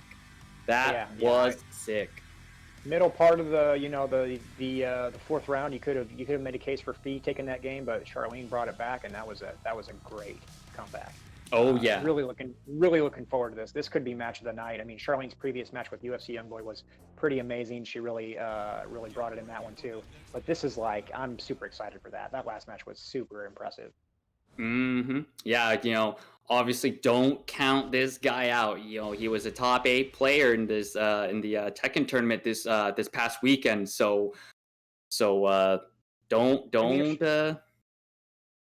If Charlene does take that, the winner semis will be TK down jab and Queen Charlene. Would you have picked that at the beginning of this Oh tournament? my god, a Brian versus This is a Brian winners Brian. finals. Dude, Yeah. my girder If you is were a betting 12 man and inches they had long right odds on now. this, yeah, yeah. If I you were a cannot. betting I man in gotta, Vegas, dude. I'm gonna swing my girder around tonight if that happens. no doubt. No, it could very well. That was a pretty convincing victory by Charlene, even though it went 5 rounds. Let's see what we got now. Yeah. Ooh. Really impressed with Charlene's ability to read lows from feet. That's extremely important. Mm-hmm. Yeah, but Fee doing a really good job. I mean, chipping away at her. Oh wow, gets clipped by the full 4-4-3 right there. Fully charged. Oh boy, wall pressure gets hit with the counter pin, Northern Cross. The classic. That is the classic. Down forward 3 into full crouch into the Northern Cross. That is the classic. Oh, and the counter hit back one. Another one. Another if classic. they get to the wall, we're going to see another. Let's see if Charlene can get out of this, unlike Fee wasn't able to. Throw break. 50%. Oh, wow. Nice duck Only there. a small punish this time, though. Wall pressure kept up, though. No punish on the knees. Able to whittle his way out. Hatchet kick. Down 4-2-1. Hellraiser. Dick jab. Hatchet kick. Oh, Down really 2. Relentless pressure. Crazy. What's Fee going to do? He's in the red. He wins these. He wins these. Oh no, but not this time. Down 4-2-1. He's gonna finish Fee out. Oh, Northern Cross. Oh. PDX looking for space right now. He could be doing down forward 2s on those whiffs. He's not. He's. Oh, here we go. Not this thing. Revving the Harley. Yeah. See if he can get to the wall. See if he can press an advantage. Last time he wasn't able to, and Charlene was able to take the advantage. Nice low parry. That'll change things around. And she goes for the hard combo too. VDX. Oh, nice counter hit. Yeah. He's spotting these opportunities to backdash like crazy. I swear he's got a backdash macro. He's crazy. Oh! This could be a repeat of last round if we're not careful. Yeah, 50%. Emo man. Okazemi. Wall pressure. The down spear. Oh, gets him. Oh, nice defense. Oh, no. BDX staying alive. Double Luigi, what a match! Oh man, it really is going to be who gets the first juggle to the wall. That's the way this pattern's been going. Yeah, nice punish on the Northern Cross right there. Cancels the string. Ooh, trying to rev that Harley. I know you trying to ride. Oh, I know you trying to ride. Wall pressure. Oh man, or the wall combo. Sorry. Oh, 1-2-1. Oh, the low. Ah, what's gonna happen? He does have a significant life lead, so. Oh, and the counter hit back 1. BDX staying alive. 1-1 now. Oh man, this is tight.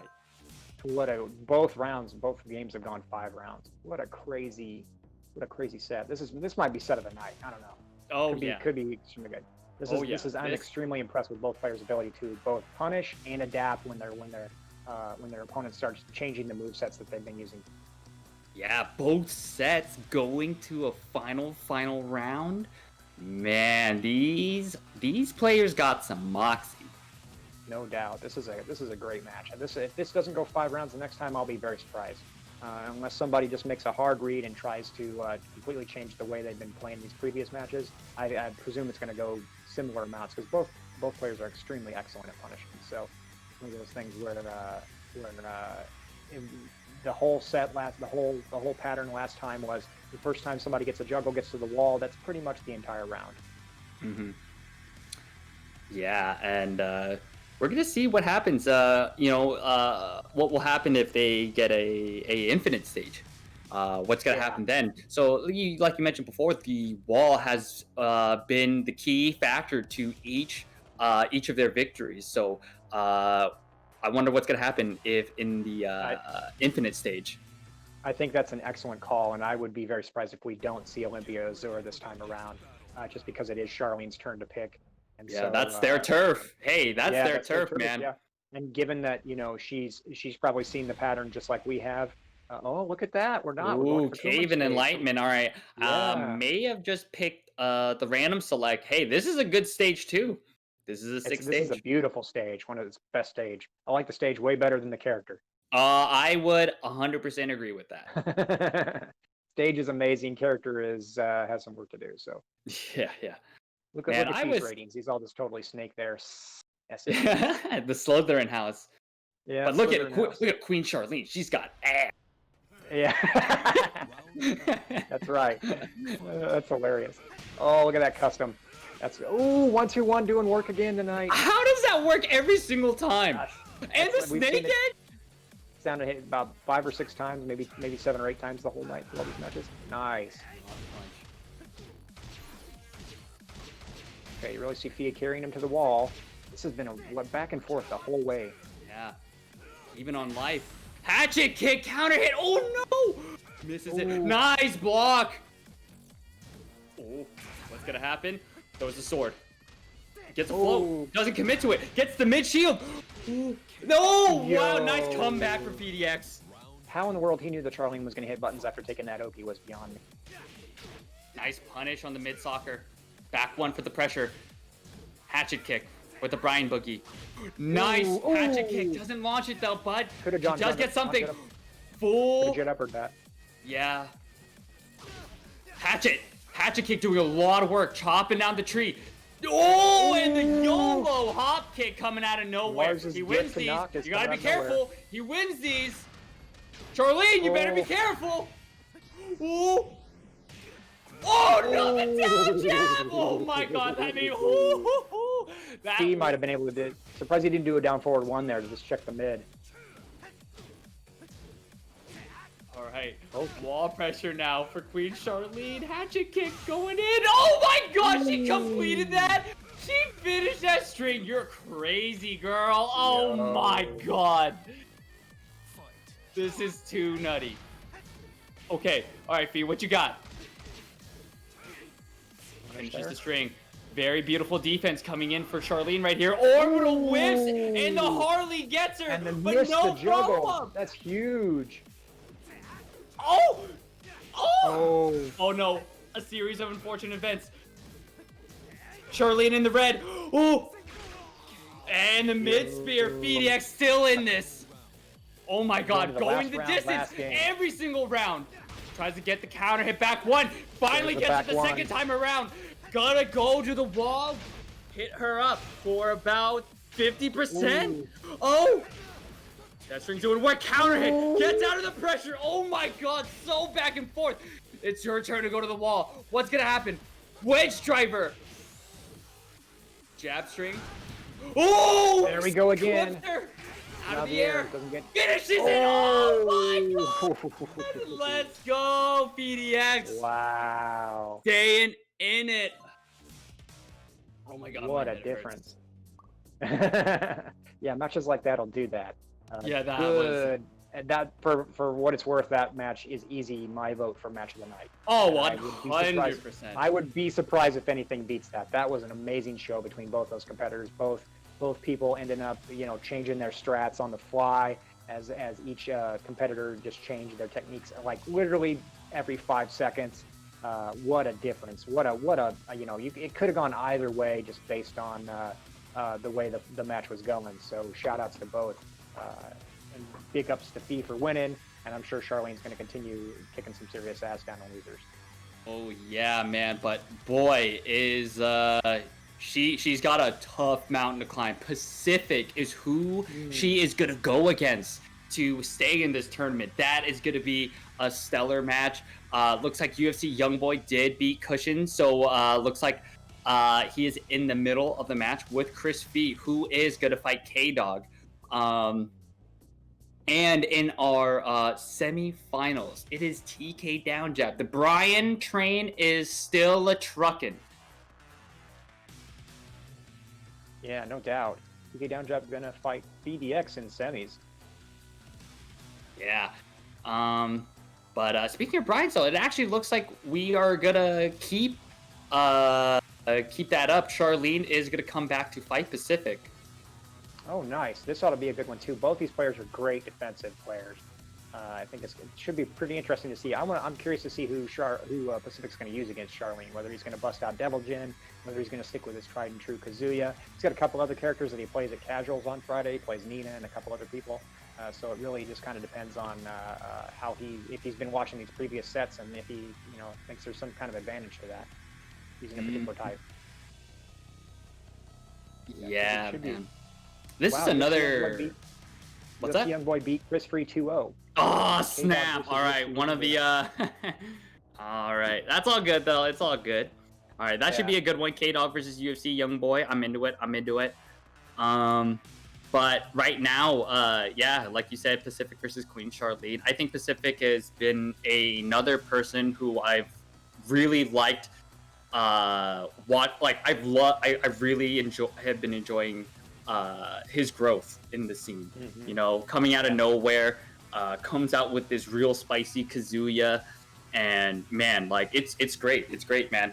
I'm excited. I'm excited to see this game. Yeah, I mean, if we were talking about what a contrasting, I would be surprised if this match was.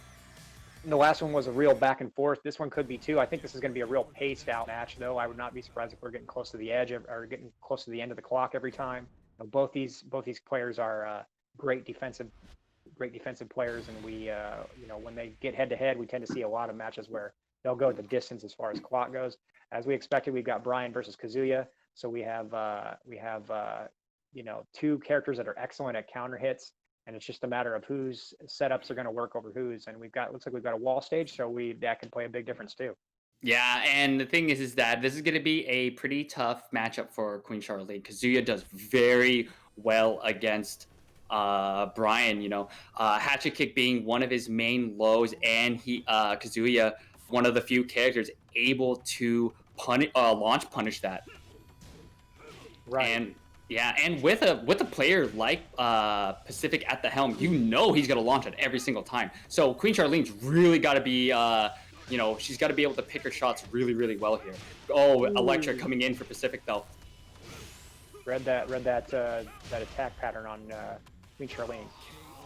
Yeah, looking a little rough here. Pacific with a clean round. Yeah, you can see Queen Charlene, taking it a little bit slower this time around. Yeah, you got to be really careful, like I said. Outside of that twin piston, Kazuya's punish game is very, very good, so you got to be really, really careful. Yeah, strong punishes at almost every frame of standard punishes. So he's one of those characters that if you're throwing out moves left and right, he can really end the match pretty quickly. Yeah, wow, and the sway mind game, Hellraiser. Red stuff for Pacific. Caught her ducking. And nice block. Blue stuff gets spent. And the counter hit back one. Wow, way to hold on, Queen Charlene. No doubt. Good patience and adversity there. Yeah, counter hit though. Pacific with the very strong starts here. Goes for the mid option. About what I was expecting. They're throwing out long strings and just finishing them, randomly.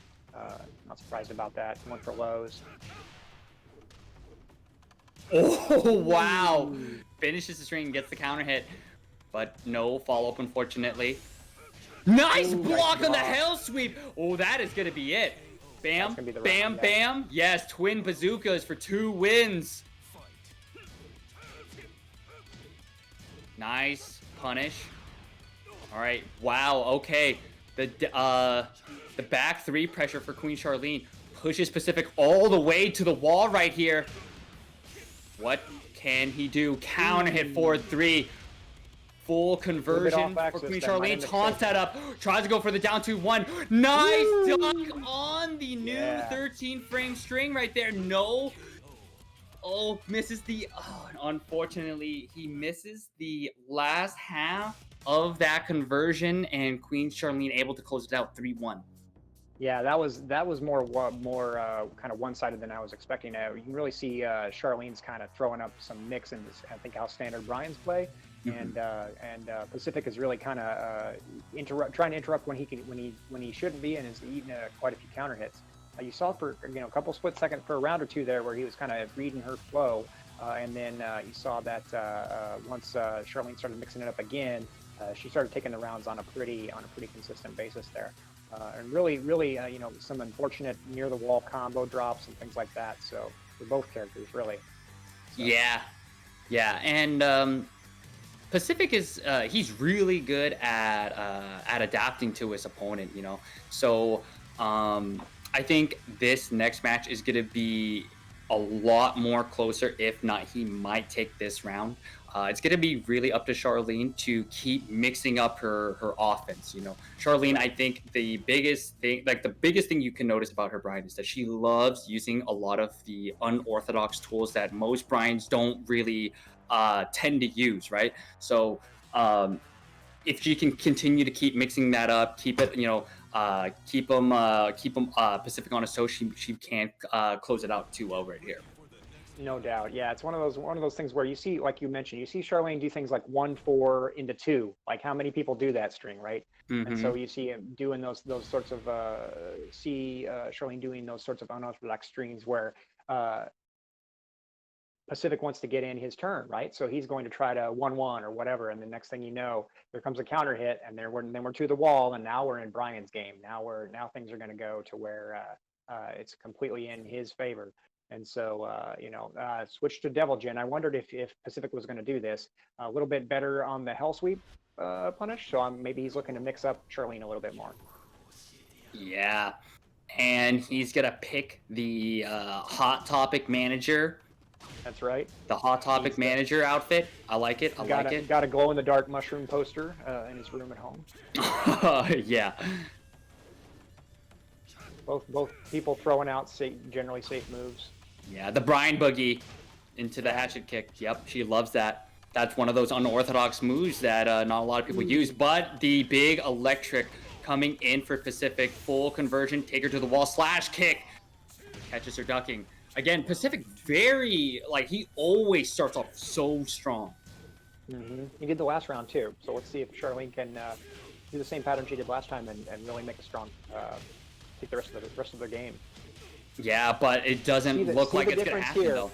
Yeah, see the difference here between those hell sweeps that get you to the wall. It's a huge difference in the game between Jin and Kazuya, Devil Jin and Kazuya. Yeah, and he's being a little more frivolous with it too. 2 times in a row, and is able to get 2 rounds straight on Queen Charlene right here.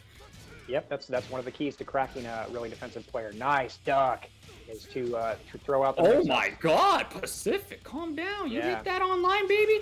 Damn, daddy. Showing some execution skills. Yeah, everyone's execution has been on point. No doubt. Oh, the hell sweep going in. Goes for the setup. You got to be really careful at certain distances. If you get up right away, that is a launcher, so you got to be really careful. Nice sidewalk. Yeah. Nice 3 rounds straight for Pacific. All right. What a difference.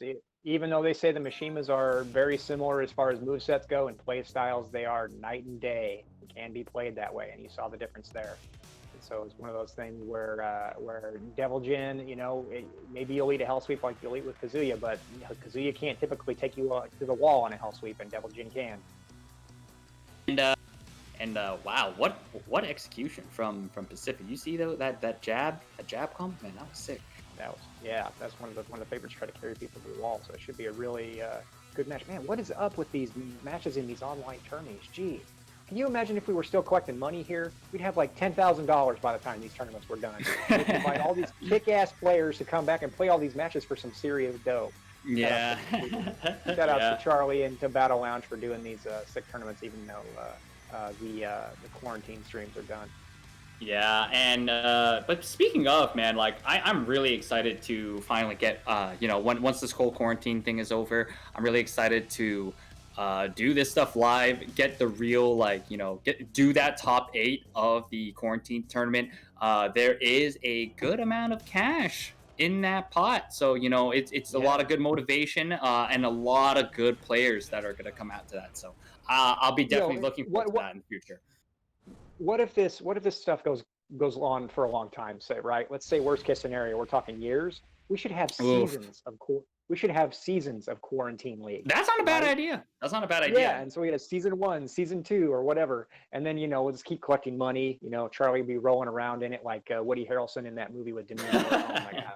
I'm Yeah. showing my age. Sorry, young man. I didn't need to go back to the '90s on that. I know that's a little bit before your time. Papa Gandhi, what's that? Indecent Proposal was the name of that particular movie. Oh, okay. Uh, Hey man, story. hey man. Long as like long as I get your Gran Torino after you Yeah, pass, we're good, man. yeah, there you go. And the old man in the porch swing going, ugh, just like Clint Eastwood. All right. All right, we're gonna get into it now. Going to the So classic Ryan. we do have a walled stage here. Could make a big difference. Ooh, down forward two. The ever loving. I couldn't quite pull off an EWGF, but still want a safe juggle. Oh, nice ice up on the mock punch. Pacific Ooh. getting a really good read on Queen Charlene's move choices right here. Yeah, you see that. No. 1-4-2. Yeah. I think Even steel pedal, another one. Oh, surprised he went low there. I would have gone to low and made 3 times in a row. And there it goes. Yeah. Strong round from Pacific. You can see he's really starting to pick up on Charlene's patterns. Yeah, Queen Charlene's got to start mixing it up now. No But doubt. what can she do? Down 4. All right, taking it a little bit slower this time around. Hell sweep, though, gets caught. Goes full conversion.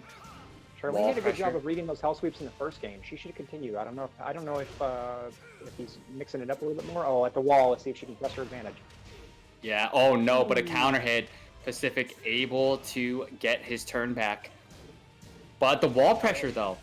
Ends up cornering himself. Let's see if Charlene can take advantage. Taunt. Oh. Okay, just get to one. Oh no! Flies into the sky. This is my round. Panic moves for the win. Good grief. Oh, that was a little bit heartbreaking, but Pacific, good read on his part though.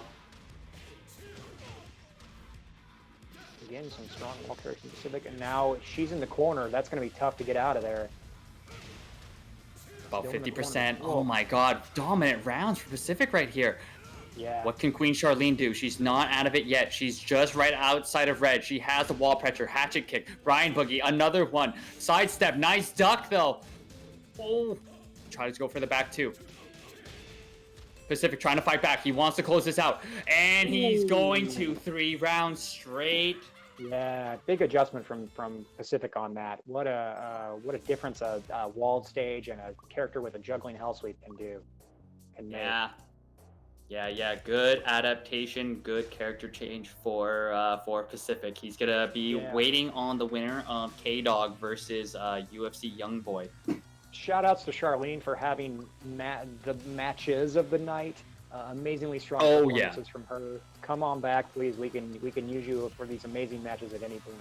Oh yeah, definitely. Both with like you said, both matches that she was in, huge highlights of the night. No doubt, yeah. Especially that one with PDX. That's still, man, probably one of the best matches I've ever seen on tournaments that I've commentated on for sure. Mm-hmm. So we should have what we got in there? We got K-Dog? No, we don't. K-Dog versus UFC Youngboy coming. All right, So, that's the next match, huh? I've got to get in with my glasses and squint at the screen because it's so small. I need to get my reading glasses. Make sure I can see the little ones. Andy, can you read this for me? My glasses aren't so good anymore. Mom, I think Papa Gandhi's senile now. I'm just kidding. I don't have my glasses in my pocket. Papa Gandhi, they're on your face. Yeah. Oh, there they are. I need my glasses to find my glasses. That's what I need to do. Okay, so this should be a pretty good match. This is what do we got? To me this reminds me of K-Dog's match against DK Down Jab. We've got K-Dog versus another rush down, except this time it's a Brian rather than a drag, or this time it's a drag rather than a Brian, I should say. Mm-hmm. And so K-Dog has going back to our main man. Played Frisco a ton, and Frisco reminds me of UFC Youngboy reminds me of Frisco in quite a way that of the offensive flow of his Dragunov. So we'll see if K-Dog has can recall any of the things that he used against that. Frisco always was, he's obviously been the primary Dragunov in Portland for the last couple of years. Hasn't been to the scene in year and a half or so. But for a while there, he was really trying to take tournaments from K Dog. Never was able to. Got to a couple of finals with him, but was never able to win. And said that he really practiced too. So K Dog can be a tough challenge to overcome. Yeah. K Dog is definitely one of the top dogs around these parts. So it's gonna be cool to see a new face that has a lot of potential to create a really hype match for us here. Yeah, so it looks like UFC Youngboy finally up in here. We're gonna get into this match pretty soon. Both players are locked and loaded now. Yeah, this is gonna be a good one. Yeah, should be a great match. Of course, most of the almost all the matches tonight have been really good. Oh yeah. These tournaments are all these tournaments that are equivalent to the old Blackwater tournaments. Low in numbers and in inverse in quality, extremely high in quality. Yeah. And so one of those things where if this match didn't go 3 games, I'd be very surprised.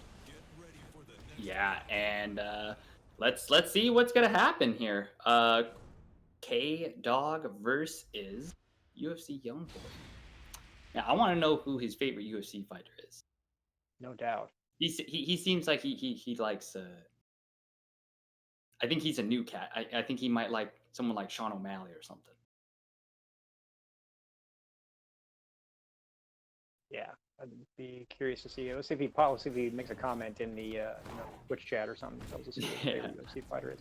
Well, speaking of close to the UFC fighters, we've got Armor King here. So we got K Dog picking his first character. Yeah.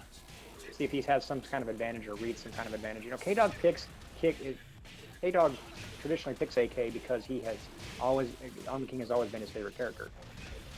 But I wouldn't always say it's his strongest character. He's extremely strong, just not as strong as his Lee and his Lars. Yeah, very fun character to play though. Yeah, no doubt. Well, both guys are going at each other. Oh! Yeah, it gets clipped by capital punishment.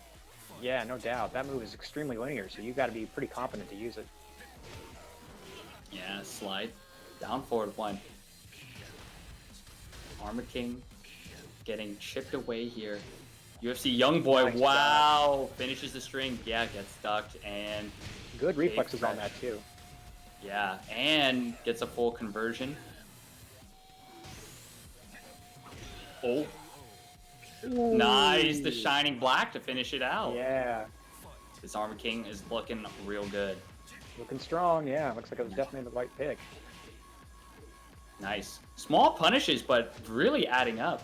Adding up over time, yeah. Yeah, and this is like Armor King's biggest strength right here. Gets a lot of big plus frames off of those small pokes and punishes. But no doubt. But nice UFC, there to carry. Yeah. UFC Youngboy still in this though. Oh no, down four is gonna finish it out 3 rounds straight. Oh, and he's flexing some execution with the dark upper after that while standing forward. All right, I see you, baby. Yeah, that was a pretty strong showing. K-Dog, I don't see him having any reason to change. He was catching UFC Youngboy quite a bit with, staggered strings and small pokes and counter hit, punishes and things like that. So, it should. I don't see any reason for him to change. I would assume he'll continue to do that. Yeah.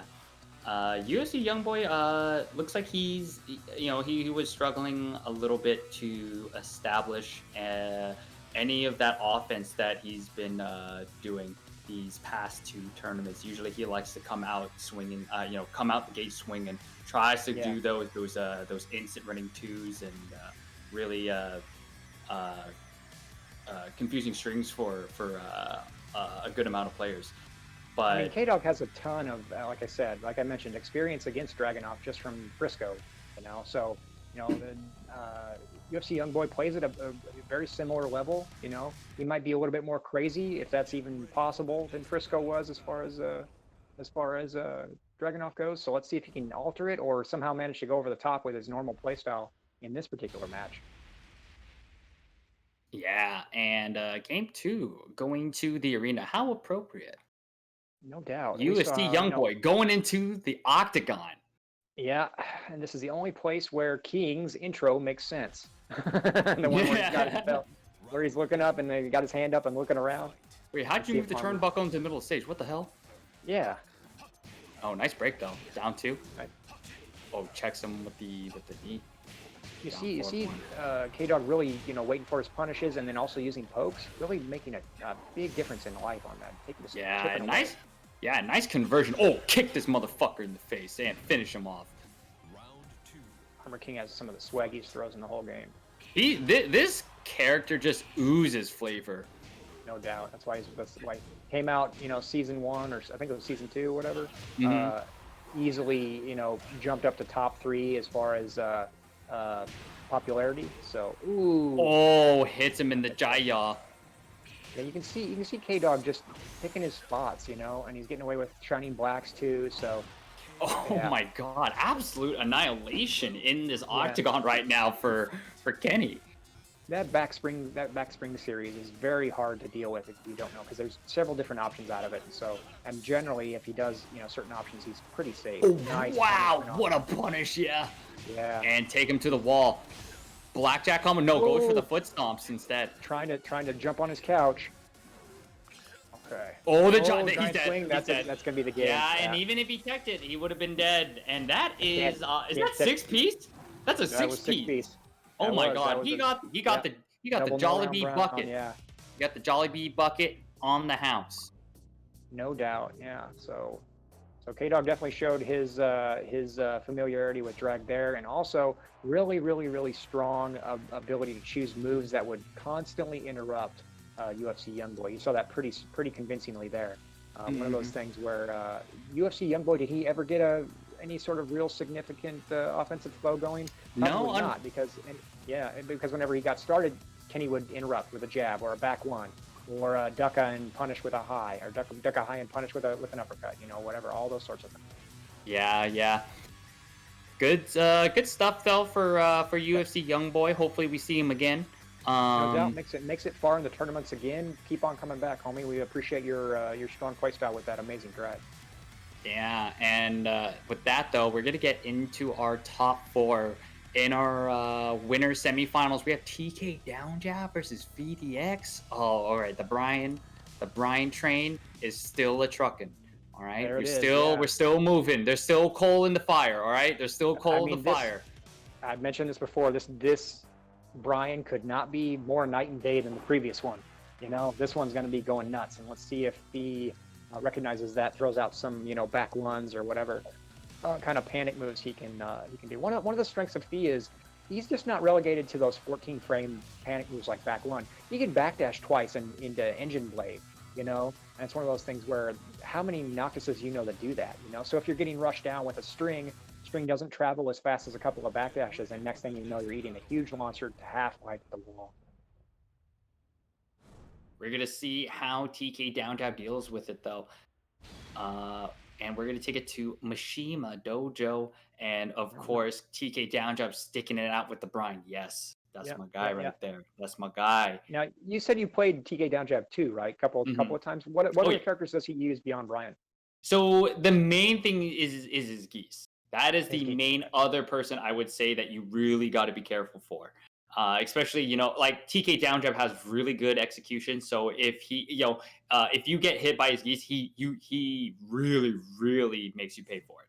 So you got to be really careful for that. And it looks like, looks like TK Downjab, he's got ass as well. Yeah, TK Downjab, he's got 5 games here, so we could see his geese if he so desires. If it shows. No, I want to see. No. He's got to keep the Brian train going. See the Brian? No. He's got a rep. He's got a rep. All right. Yeah. Okay. All right. He's gotta avenge his fellow comrades. All right. This is not just for me. All right. This is for Chris. This is for Charlene. All right. See if he can take it out on Noctis Lucis Callum. It's not going to be an easy feat. Ooh, that could have been real bad for PDX. Oh, the counter hit mock. Wow. Okay, he's going a little bit crazy right here. Back one. See that backdash into back one. Yeah. You see the difference in the playstyle. So TK Downjab is not going nuts this time. You know, he's Yeah. really kind of waiting for his spots, and that's different than he's played in the past. Taking it real slow. Nice. Wow, what a whip punish on the Hellraiser. Yeah. Jeez. He didn't do that against Charlene. He was doing smaller hits, and you can tell he's waiting for those down forward twos if Brian should happen to whiff something. Yeah. Oh, there we go. It's the Counter back hit back one. That could turn the tide of this round. Let's see if he can make it to the wall. Close, but not quite there. Yeah. What's he gonna do with the slash kick to keep him there? Oh, tries to go for the taunt back four. Yeah, faking taunt. Oh, nice Yeah. side stab. Emo man. Oh boy. Oh, almost corn dogs him. Throws the sword. Wow, what a Ooh, snap! that was It's a dope. block punch? Damn, was daddy. dope. Yeah, he read that like a book.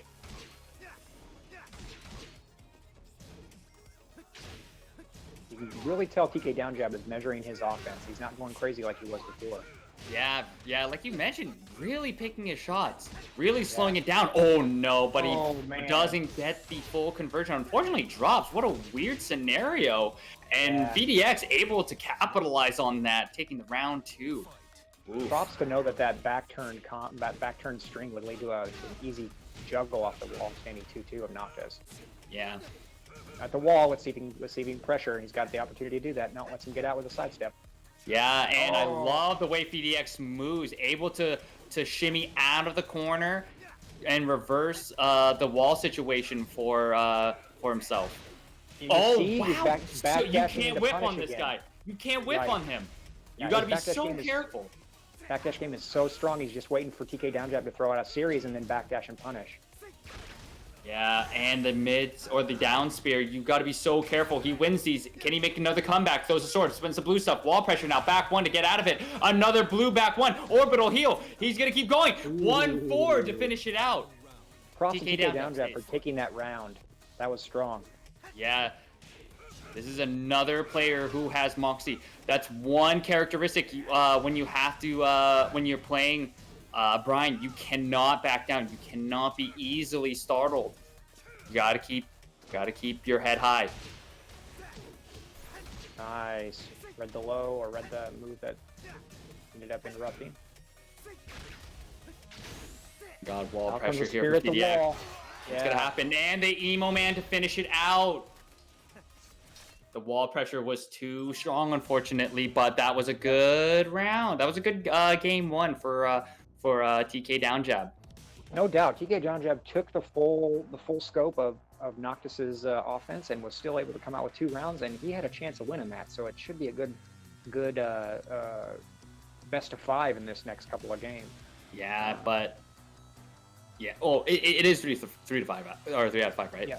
Okay, Yeah, 'cause perfect, I believe, perfect. yeah, this is winners finals, and so or no, I'm sorry, it's winners semis. Oh, no, it's semifinal. Okay, my bad. It should just be best of 3 then. Okay. Yeah. Well, whichever. We'll let them figure it out.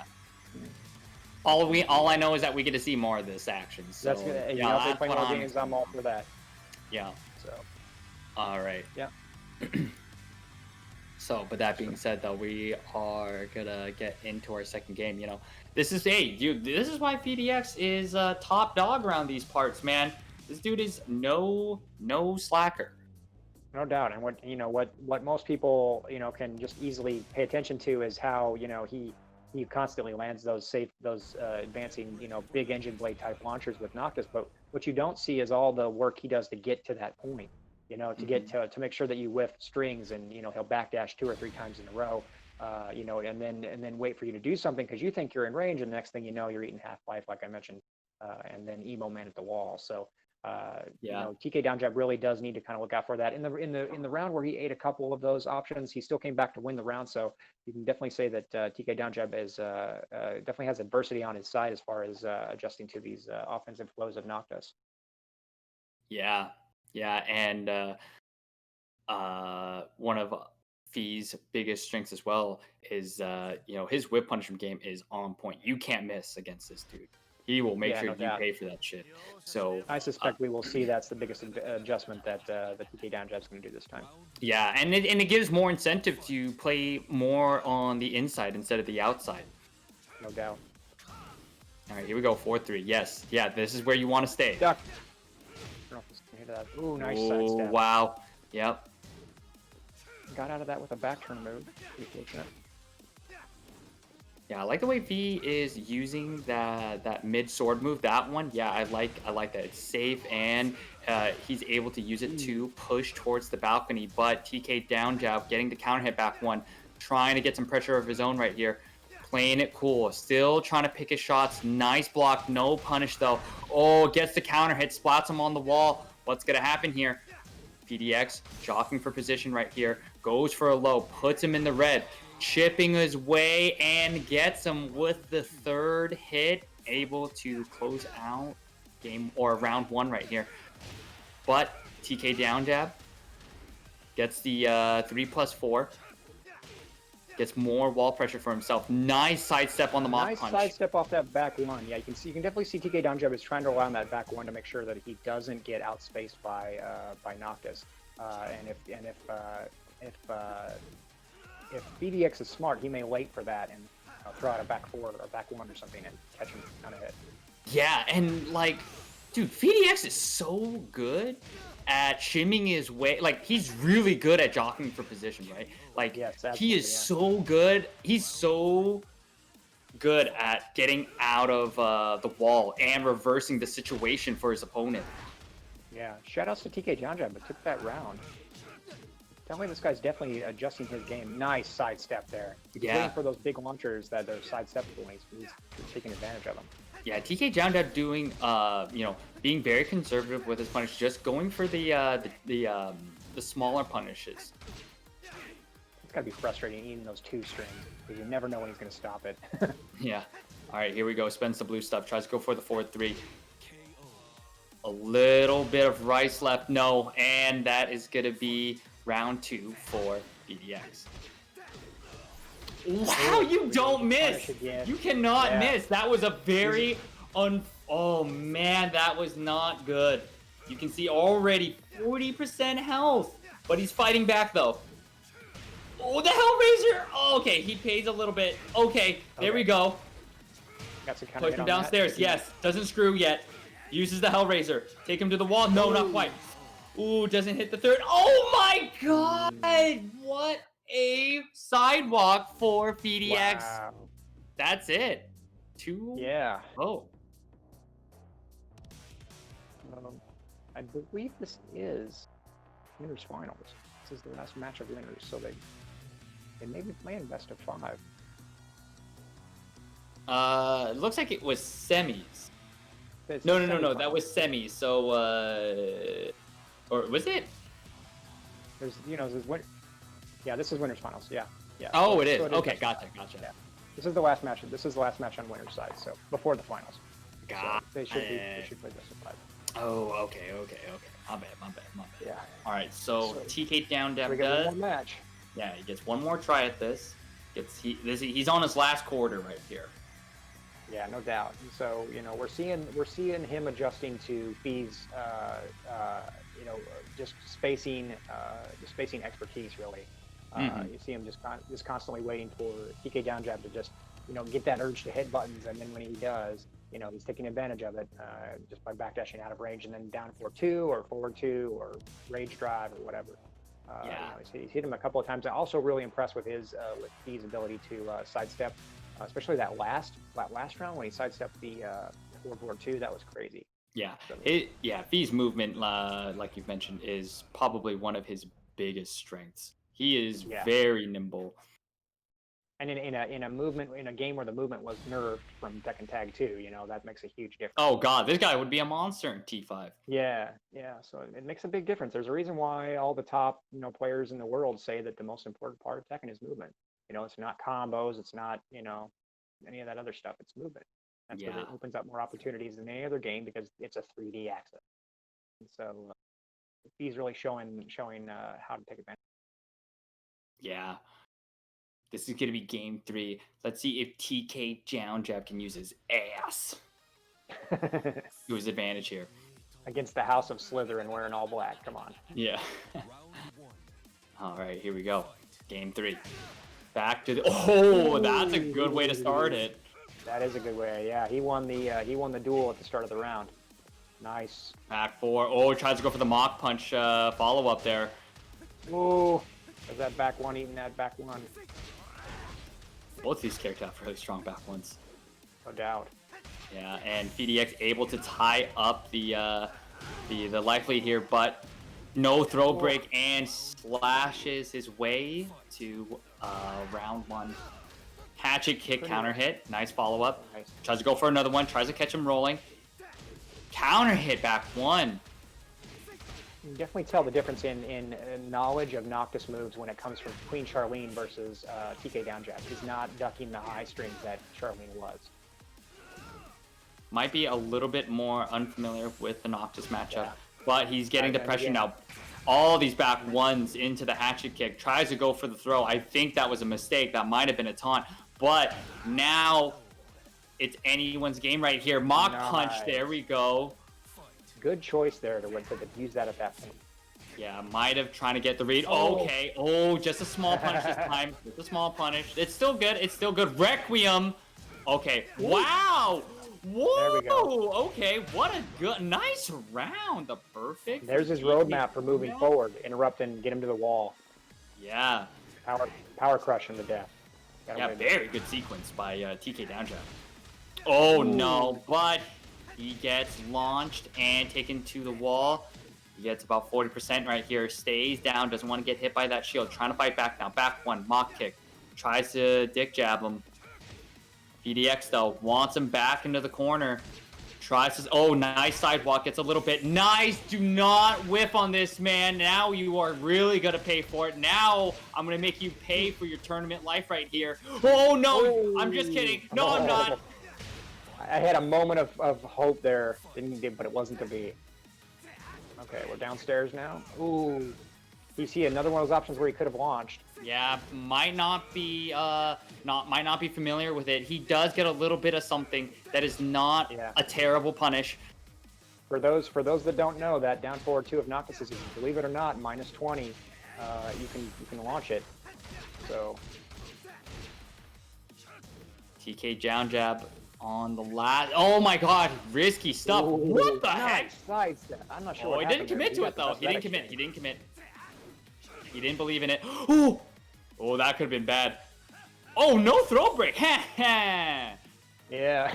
Oh no. Oh, come on, don't finish it. Not like it, really. Oh, Knocked come like on, this. no way. Knocked like this. Knocked like this. You're trolling. Yeah, come on, guys. Oh, you're trolling. Man. That was too close. Both life bars were exactly the same, you know? That could have been, who won? Yeah. Oh. I'm mad. Man, Tekken 7 Online really blue balled us there. Jeez. Oh my God. Yeah, she just got up and walked right out of the bed, man. Dude, that was almost the money shot. Yeah. time to cancel Andy. time to cancel Andy. Whoa. Come on, man. Come on, man. Hold on. Let me get my apology video ready. Yeah, there you go. Yeah, get it pretty. Yeah, write it down, Mad Lib style. All right, hold on. I need someone to punch me in the stomach so like I get my tears rolling, you know. Okay. Yeah. Sorry, you guys. I didn't mean to say the things that I said. I'm sorry for the. Make sure you wear. Oh, dude. I gotta tell you, you're fucked, man. You know why? What happened? Probable cause done posted in the chat. He's gonna come over there to punch you. Damn. Since you're invited. We'll see you later, man. I'm gonna go to the funeral home, and I wanted to cry, not get broken ribs. Okay. I'm gonna purchase your headstone, homie, because there's no hope for you after that. Dude, no, man, I don't want to die, dude. Listen, dude, I don't want to die. I already made a will that, like, if I died, Henry gets all my shoes, all right? I don't want to give them all up all yet. I feel like Henry put him up to that. He put a hit out on me. That's funny. Probable cause says he's only going to use his left hand, which means you'll die a little bit slower than you would have normally. What the hell? That's even worse. Hey man, probable cause don't mess around. That's all I got to say. Come on, man. All right. Okay. When I really fuck up, all right. How about this? When I really fuck up on the internet, when I really make a fool of myself on the internet, then we'll cash out on that. All right. Okay, that sounds good. Yeah, all All right. right, all right, We'll all just, right. we'll just put it in reserve. Yeah, yeah, yeah, yeah, yeah. Yeah. All right. But So we're now, getting set up again. Both characters are again. Looks like we had to have them come out and reform the lobby. Understandable. This happens quite a bit during these Tekken 7 online tourneys. I'm actually surprised that it hasn't happened more often during the online tourneys of Namco's. Happens quite a bit with ours, but it hasn't. And I've only seen maybe 1 or 2 matches end in a way with a communication error on their end. So tonight's actually been pretty good. We've had some really high-profile matches, other than the last one that didn't go to disconnect. So. You know, let's be realistic here. Even if they do the 6 frames or 5 frames or whatever of lag or rollback or whatever you want to call it, it's not going to fix the basic connection issues that we're seeing here. So, you know, so just get used to this kind of thing. Just roll with the punches. Don't complain too much about it. Don't pull a punk from Street Fighter and throw your headset in your controller when your opponent has lag. So you know, just deal with it, and you can get through Tekken 7 just fine. yeah. All right. Going into this next game now, though. It's going to be Pacific versus K-Dog. Let's do this. All right. This is a good match here. These guys have played before, and I believe, didn't Pacific win the last one? You know, I don't really remember. Because he definitely he definitely won one of these tourneys when he beat the White Bros. So so this should be a really good match. Curious to see how they adapt to each other. Yeah. Looks like he does play Devil Jin. Oh, that is true. That is true. Yeah, wow, nice block on the DM slide though. He's in front of. I don't know that his Devil Jin is quite the punishment machine that Pacific is, but maybe he doesn't need to if he's going to get counter hits with Lee. Yeah. And this is just a very big back and forth. Oh, Cash is out. Gets the combo. Yeah. Nice. Good stuff. Wasn't expecting him to do the second hit of that. I'm very surprised that he ate that, honestly. Nice. Of course he gets it. Pick up. Yeah. Just K-Dog. Eminently and Austin. Yeah. Best execution of all 3 of them. Yeah. And slammed him on the ground. Good answer from Pacific. You see he's liking his Devil Jin. Oh, the infinite kicks? Oh, man. Oh, my God. Step on these dudes. The last hit. Must not be expecting him to do it. I'm seeing a couple of these things. I'm seeing that he might be a little unfamiliar with Lee, just as far as the vast majority of this character's set. Or maybe he's just not expecting K-Dog to do the whole down 4-4-4 series. Yeah. And ends up working out for him. Nice. Oh, tries to punish it. No, not enough range, though. Yeah, not enough range, unfortunately. Yeah, I've seen K-Dog punish that before. He goes for a full hop kick into a half life bar combo. So, didn't make much of a difference in the end, but you know, we'll see if Pacific definitely adjusts here, because this is losers round 5. As far as I know, this is not losers finals. So this should only be best of 3. Nope, this is gonna be so this is gonna be a 2 out of 3, and the winner of this is gonna go against TK down jab. TK down jab, yeah. So this should be a good match. I would expect Pacific to adjust here. This is he's too good of a player to continue to get kind of steamrolled like that, like he did the last game. Lee is a different beast in this. I don't know if he's played many, but I know that Pacific is Tekken God Prime, I'm sure, online with his Kazuya. So one of those things where I'm sure he's played plenty of Lees. I know I run into Lees all the time. Whether or not they're K-Dog's level is another story, but I'm sure he knows the basics of the character. Yeah. Well, we'll see what happens here in game 2. Is he able to get a game for himself and keep trucking along, or is K-Dog end his tournament life here? We're gonna see in this game 2.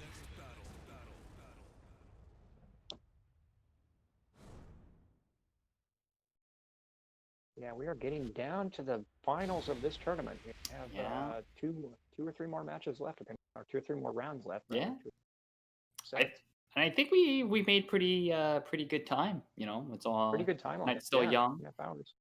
Like I said, man, this is small tourneys, but always really high quality. Oh yeah. So I'm really curious to see how Pacific's going to adjust here. Yeah. And starting off. Both players just kind of, still feeling each other out, not committing to a whole lot of crazy stuff. Oh, but a counter hit for Pacific. He's gonna fully convert. Yes. Tries to go for the down 3. Goes for another one. Tries to get him with the counter hit. K-Fresh really loves fishing for the counter hits, but he gets that launch that wall time. Saved him. Yep. Oh, counter hit 10 frame and the full conversion. Yep. He's dead. Yep. Okay, we're really seeing Pacific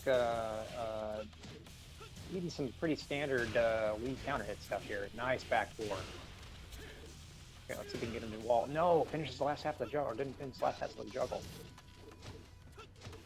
It's just a string. Nice low parry. Yeah. No messes it up though, unfortunately. Might be getting some lag or something. Could explain why we mentioned combos. Oh, a counter hit for Pacific. That should be it. Okay. All right, a nice round. Tail of the counter hits so far as the rounds go. And that's another way K-Dog really likes to play Lee. Really likes fishing for those counter hits. Oh, nice punish though for Pacific. Yeah. Nice Smart slow. to know that was punishment. Not all the blue stuff is. Checking in with mids. Oh, and a magic 4 counter hit. Take him to the wall. Might be it. Yep, that is it. No! Ooh. There we go. Down forward 1 to finish it out. Power crush. Yeah, interesting.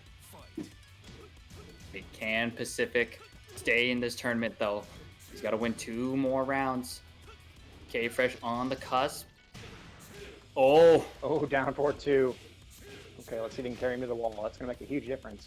Not quite. Get some wall pressure though. Wow, wall splats him with the tracking. Nice choice of move there. But K-Dog able to get out of there with the shoulder launcher right there. Tries to get him with the full crouch mix-up, putting it into his head. Gets him with the mid. DM slide. Let me get in there. Instagram is not going to block me today. So that was another pretty convincing round there. Pacific was able to take that, and I think that's it, right? That's best of 3. So that is a best of K-Dog 3. Yeah, K-Dog is going to stay in, and he is going to be fighting TK Down Jab in losers final. This is where it's going to be a 3 out of 5 right here. That's right. Yep. Rematch of the earlier. Yeah. Oh, yeah. I just realized that. Yeah. So he's getting his run back. Let's see. Yeah, gets an extra game to adapt if he needs to. So we're gonna see what happens, man. So TK Down Jab is he's shown that he can certainly adjust his playstyle to where Brian is not hitting buttons all the time.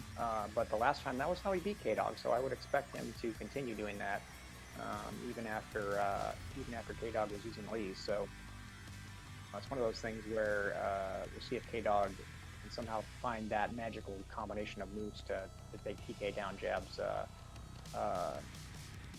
to take some matches from him before TK Down Jab rushes him down and does kind of beats him at his own game. Yeah, and now we have both players in the lobby right now. Unfortunately, we gotta just oh no, we're good. We kicked ourselves back on the lobby so we can get straight into this. K-Dog off of a pretty pretty convincing win, so he's got a lot of momentum behind him. TK Down Jab on some downtime though, and coming off of a loss, so hopefully he's not feeling too, he's recovered from his last game and he's able to come in with a a fresh mind. Yeah, losing 3-0 to anybody isn't ever a fun experience. So let's see if TK Down Jab can go back to basically back to basics and reset his particular kind of mentality whenever he plays K-Dog. K-Dog, he's shown he's adapting last time. He's definitely picking, in that match against Pacific, definitely picking his shots very judiciously. He was definitely picking the moves that would counter hit at certain times, or catch on the wall, or pick up off of a tech roll. I saw him do that a few times, so it should be really interesting to see how they go. Oh, picking Armor King. Interesting. Doesn't Mm. like the Lee matchup. Did he start the last game with Armor King before he switched over to Lee? I think so, actually. Yeah. So Yeah. maybe he's found something here that he likes in this particular matchup. He does Hmm. have a couple extra games, so they're no big deal. If he wants to throw a game or two with Armor King, he can. Switch to Lee later, but maybe he'll stick with Armor King. Yeah, yeah. Armor King's just a fun character, so I really wouldn't doubt if he's just like, man, I'm just feeling it. You got extra games. Why not bring out the swag, right? Oh yeah. Damn, that it kind of looks like he's holding himself up with the tail. That's what I was thinking too. Yeah. Okay. Oh, the Ooh, counter hit, and he gets look at the the swag yeah, combo. Yes, give it to me. feeling it. I think. Okay, Joe goes for the 4-4-3. Oh, I respect it. Back four, tries to go for the mock punch setup. Or I mean, not the mock punch follow up. Sorry.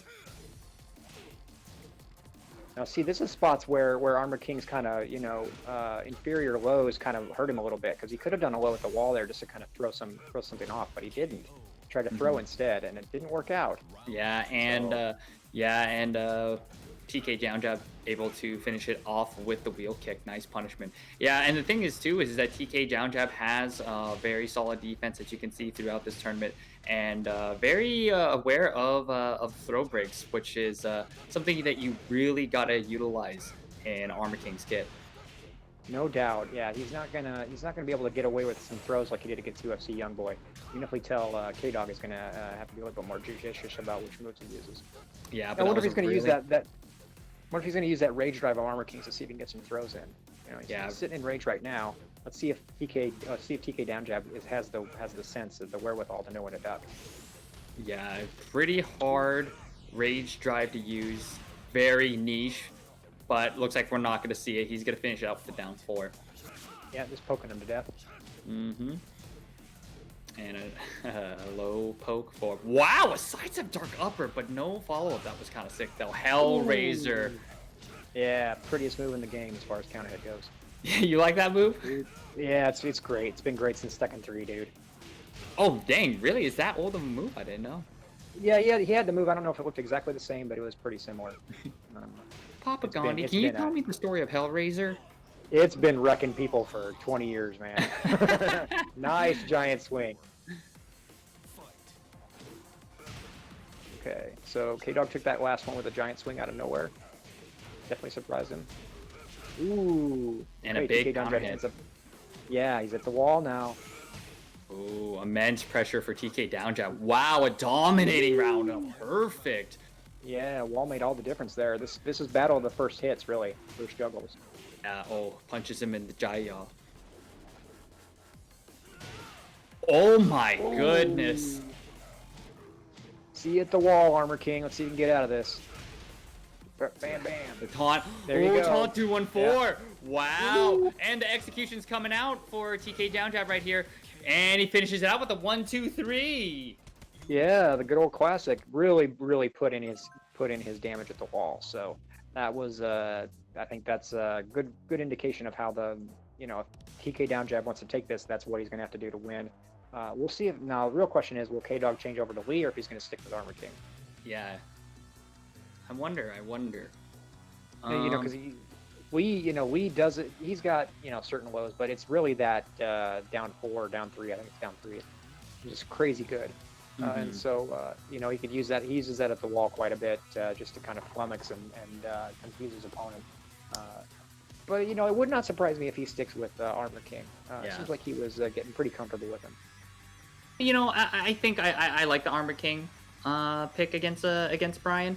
A lot of Brian's tools are between minus 10 through 13, which I think Armor King's punishment game through those frames, between those frames are very, very good. They score, they do decent damage. They score you big plus frames, which is very core to Armor King's gameplay there. And and especially you see in the first game that they played, K-Dog was able to punish him for like pretty much almost everything using the back 1-2. And it's a shame it's not like King's back 1-2. Armor King's back 1-2 is decent, but it's inferior in a couple of different ways, man. If he had Kings back 1-2, he'd be an extremely strong, much stronger character. Oh yeah, that is true. That is true.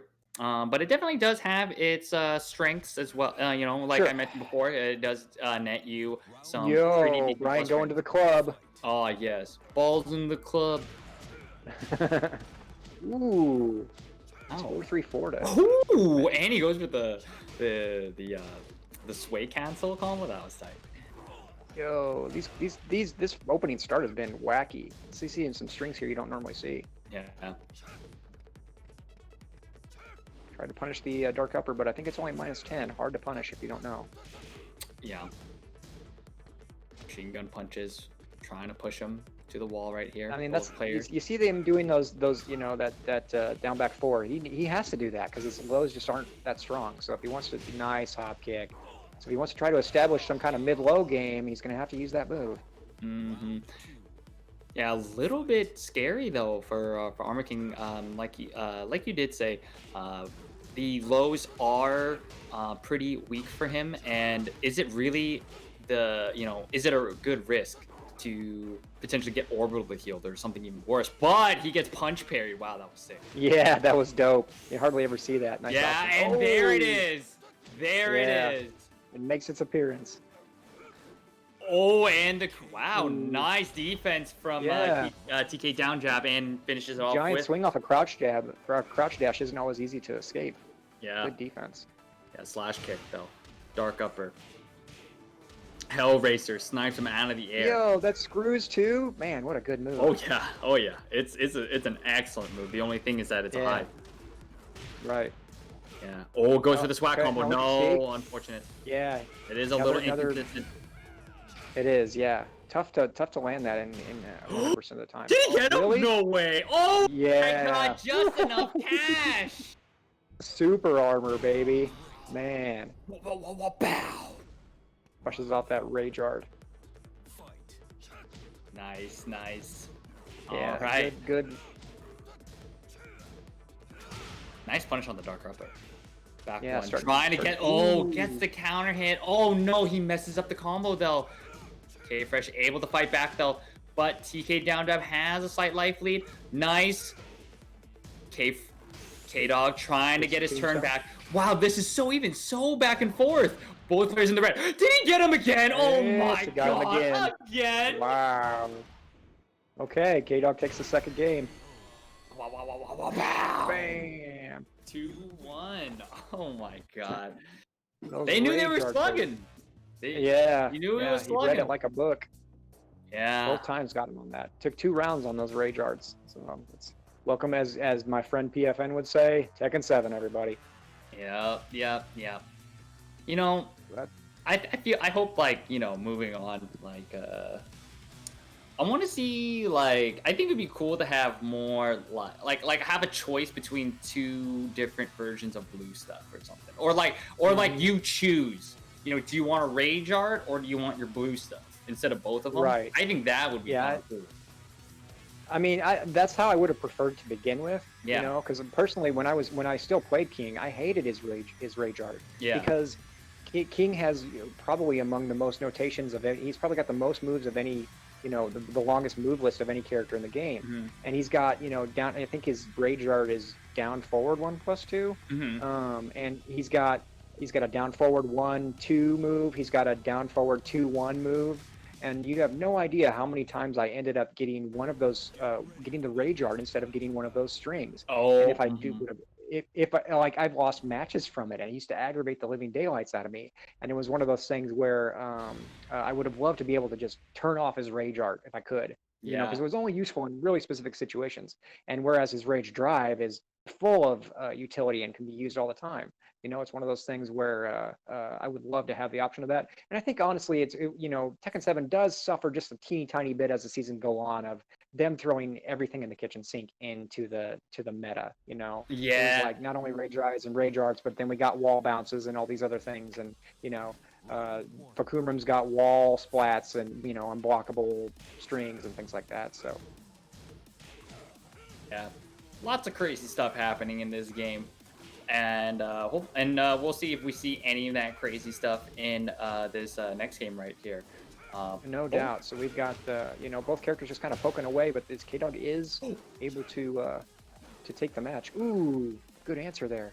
Yeah. Nice break on the giant swing. Yeah, and that's still good. Even if TK down jab breaks the throw, it's still a position change for him. But TK down jab gets that counter hit back two and finishes it out. That'll finish around pretty quick. Ooh, nice flow with the down forward one. Orbital, get out of here. Blackjack combo. Followed with a mid soccer kick, a hatchet kick. Goes for a low. The wall. Down forward one. Nice position change. Break. Good use of the giant swing right there. All that damage. Nice punish on the hop kick. Armor move to challenge anything that gets thrown his way. Good choice. Oh, that would have been so slick if he got that sidestep dark upper. Okay, pushed him back to the wall. Yeah, 1-2-1. See if he can land a counter hit to be able to take advantage of that. Oh my god, I would have wow. Man, I would have had to rip my pants off if he got that Tom back 4. Just kidding, I'm not wearing pants right now. Of course not, you're Andy. What is that supposed to mean? It means what you think it means, man. All right, so let's get back to the match. Let's see what TK down jab can end up taking the fourth game here, and even up prevent K-Dog from taking the match. And then both these guys are just swinging for the fences, dude. Yeah, TK down jab looks like he's in a real hurry to close this out, trying to tie it up 2-2, and he might get a chance right here to get that orbital heal. Tries to cash out. Oh, unfortunately, that blue stuff. Oh, catches him with the orbital heal. Unfortunately, it was in the air. He might make a comeback. Oh, hits him in the Jaya. No, K-Fresh still staying in this. I feel like we've called him like a million names this whole tournament. Tombstone pile driver. Shouts to the Undertaker. Yeah. That's right. Combo in a throw. 58 damage. Ooh, here's TK down jabs, turn it up. Look at both these guys. They're both going at it right. Oh, man, that is it. Game. Good night. Rest in peace. Your tournament life. Oh, and what a finisher. Yeah. Bam. Yo, out comes Paul Bear. That was the end. Oh my god. Wait. Can I get the eye thing? Can I get the eye thing real quick? All right, so good ups to TK down jab, making it to losers finals this time. Keep coming back, homie. You will definitely make it to the top at one of these points. Yeah, and I really like one positive thing of these online tournaments is that we get to see guys like TK down jab make it to these tournaments who normally aren't able to make it locally. I've talked to him a few times, and he always says like. I always want to go down to Portland and play, but I'm all the way on Corvallis and I can't make it down there. A lot of coordinations on their end and staying over here and stuff. So it's cool to finally be able to see him a little bit more consistently in tournaments. That's right. Yeah, good to see. All right, so it looks like they're going to play another game. Is it 2-1 or 2-2? Is it 2-1? Oh, it's 2-1 for K-Dog. Okay, my apologies. I thought it was 3-1 for K-Dog. Oh, okay. This tournament life is get out my abacus. Yeah, my apologies. Apologies, TK down jab. Didn't mean to send him to the cleaners. He can still take this. Yeah, so. he got the kick out, man. He got the kick out. He did. Yeah. Oh my God. First person to ever kick out of Undertaker at WrestleMania. Oh my goodness. Broke the WrestleMania streak. So let's see. I can't believe. Is he gonna be the Brock Lesnar and end his streak? Yeah. Is he? I think so. I think that's our allegory here. That's a wrestling allegory. Oh, and what a stage to end it on too. Howard Estate. Let's go. So this should be a good. I suspect TK down jab is going to want to really make a statement in this one and come back and make sure that his that he takes it down to the last game. So yeah, he's got to use that ass. Probable cause says plenty of folks kicked out of the Tombstone before Lesnar, but I digress. So we got a wrestling historian here. Thank you, homie. So thank you for the lore. So this should be good. Yeah, we've got lots and lots of walls here that they can take advantage of. So this is the Chris Brown simulator stage. Oh man. Okay. So we got to the wall right away. Oh, the Tom back Nice. four hits with no Ooh. follow-up. That was sick, though. Yeah. TK down jab's coming out strong right away. You can see both these guys really kind of taking their turns as they get through. F yo couch. F yo couch. I just got really worried. Oh, the death sandwich. Yeah. Tombstone. Man. Or not Tombstone. The I don't even know what that's called. I don't know. Dump the garbage disposal. That's right, yeah. I'm sure it's got to move. Nice pickup on that. Got into the wall. See if he maximizes wall advantage here. That's a lot of. Ooh, good roll forward. You don't see that a lot from Brian's. Ooh, yeah. Strong round from TK down jab. Good job. Definitely, you definitely tell he's starting to adjust to the Armor King of K-Dogs. Oh, got the juggle. Nah, nice counter hit. About 50%. Back one, tries to take his turn back. Nice counter hit, 1, 2, 4. Gets both walls. No, not quite. Oh. Down forward 1. Oh, gets him with another counter hit. 1, 2, 4, huh? Good job with the counter hit. Nice string. duck. Ooh, nice duck. Yeah. Oh, and are we gonna see it? No, not quite. Oh, I thought wow. for sure he'd know it. Yeah. Turns TK outlaw. TK down jab is really swinging once he gets off. Yeah. Yo. Wow, what a momentum shift. Nice punish, though. Oh, nice punish. This is Oh, his the game to mind win. game. Oh, nice throw break. Great defense by TK down jab. Wow, like you said, a chain. Yeah, you can tell. He probably heard us, talking about how he already lost, and he's just winning so he can Prove us wrong. Tell us to shut. Tell us to shut up. You know what, man? You know what, man? Do that all you want, because we're all for some kick-ass Tekken around here, and this has been some really good Tekken tonight. And I would be surprised if this last match didn't hit that same thing. So.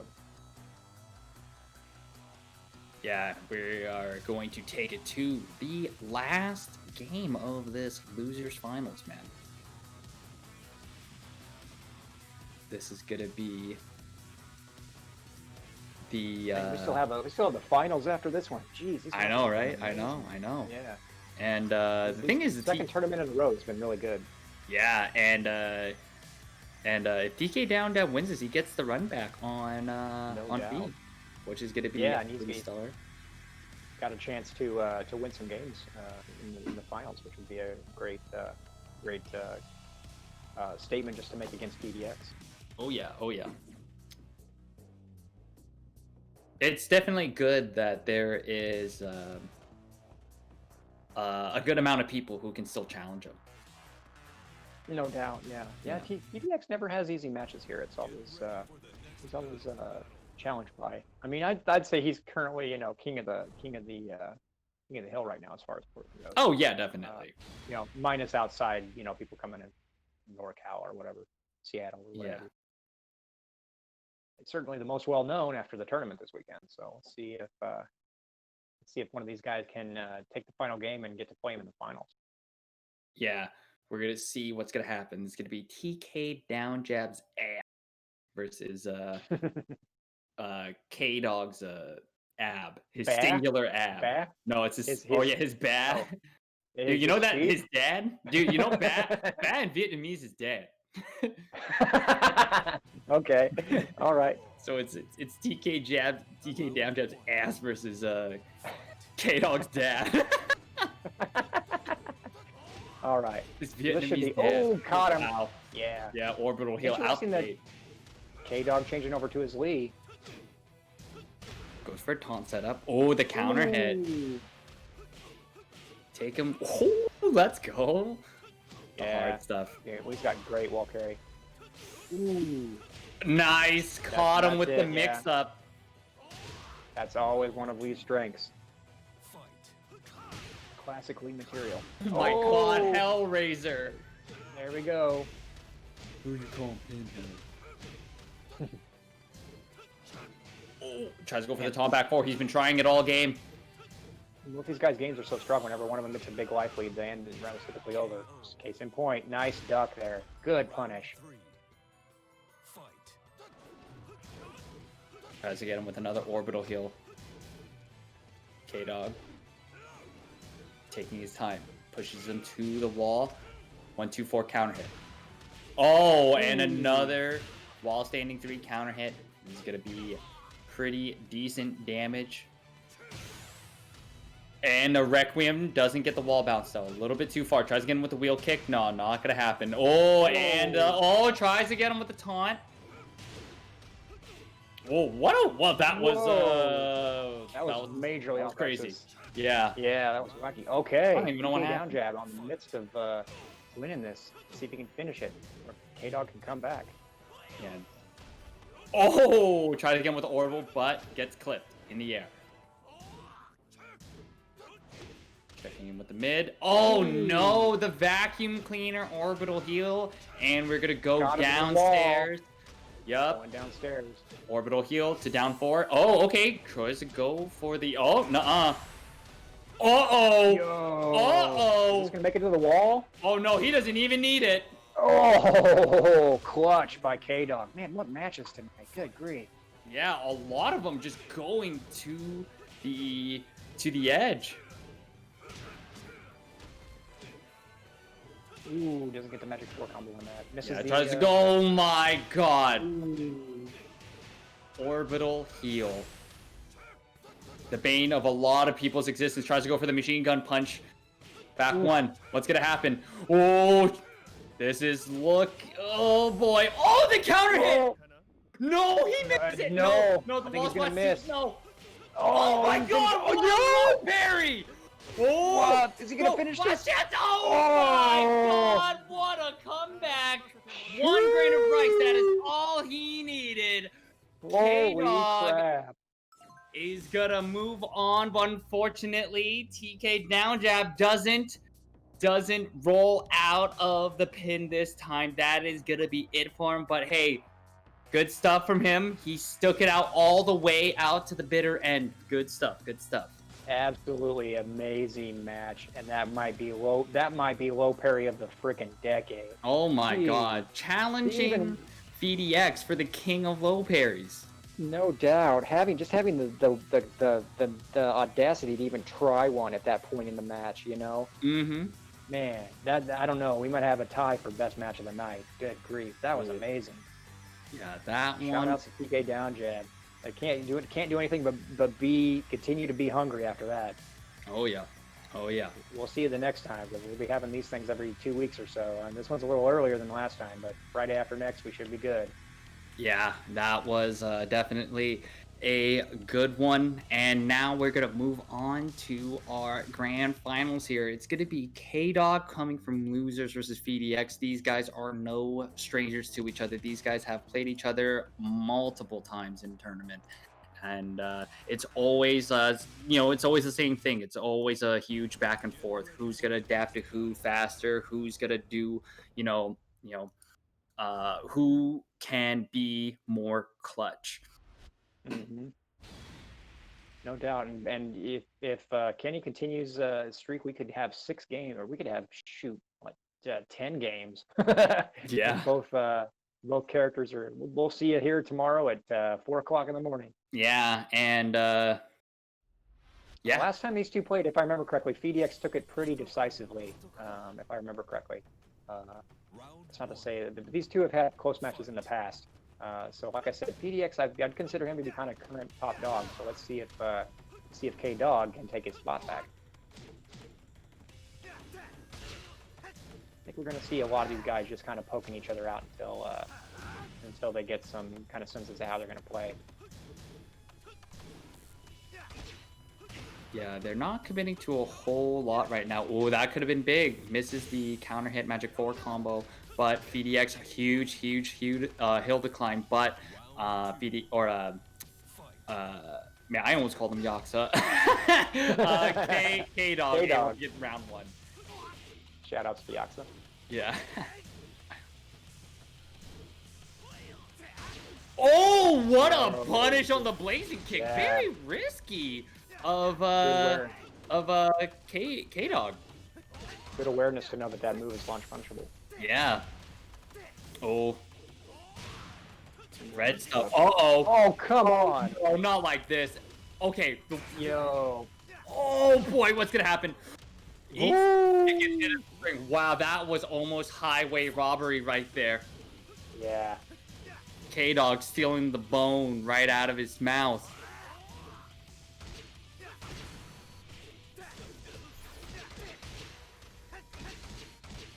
A big launcher here for VDX.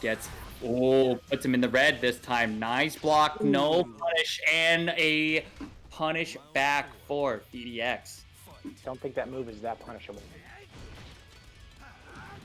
Oh, it's not. Nice sidestep. I don't think that was. I mean, I could be wrong, but I think that was like minus 13. Split I think that. I mean, that was 10 frames, so I think that was clean. All right, so man, this is a poke heavy move. Yeah, that was a pretty clear cut round. Once he got him to the wall, it was just kind of all done. Yep. PDX on game 1 now. Okay, so we saw what we've got there. We've got K-Dog with Lee, of course, PDX with Noctis, and that was pretty clear cut. Didn't seem like K-Dog was able to get in like the mix-up game. And of course, VDX doesn't really throw moves out willy-nilly to get counter hit all that much. Yeah. I wonder if he has been changed this to a different character. I don't know. He tends to stick with Lee once he gets to him. Yeah. I mean, I think I don't think matchups really a thing for K-Dog. I think it's more of just less who he's feeling tonight. Yeah, I don't think he's because he can play all of his characters at a high enough level to win tournaments. So it's strictly just a matter of what he feels comfortable doing and also what he wants to kind of capitalize as far as game plan goes. Yep.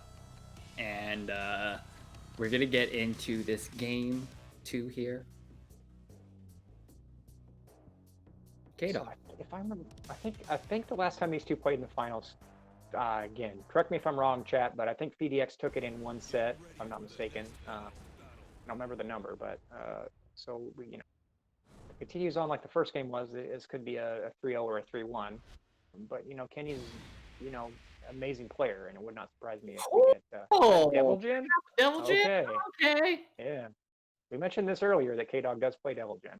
And so, one of those things where he last time I saw him bring out Devil Jin was against his brother Tony against Blackfire. And, he's got the execution to use this character, so it wouldn't surprise me if he pulls off some sick electrics. Ooh, not gonna do it that way. Yeah, very strong start for VDX, opening it out with the counter hit back 1 wall pressure now. What is K-Dog gonna do to get out of it? He's gonna do the 1-1-2 flash punch combo.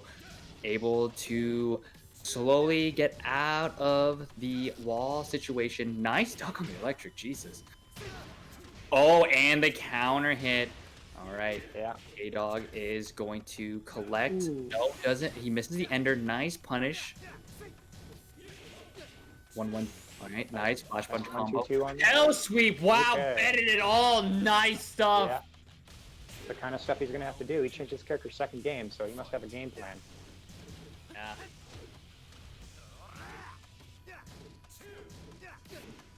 And tries to go for it again. Let's go for the launcher knee. Yeah, no punish on the. Nice. Ooh, yeah.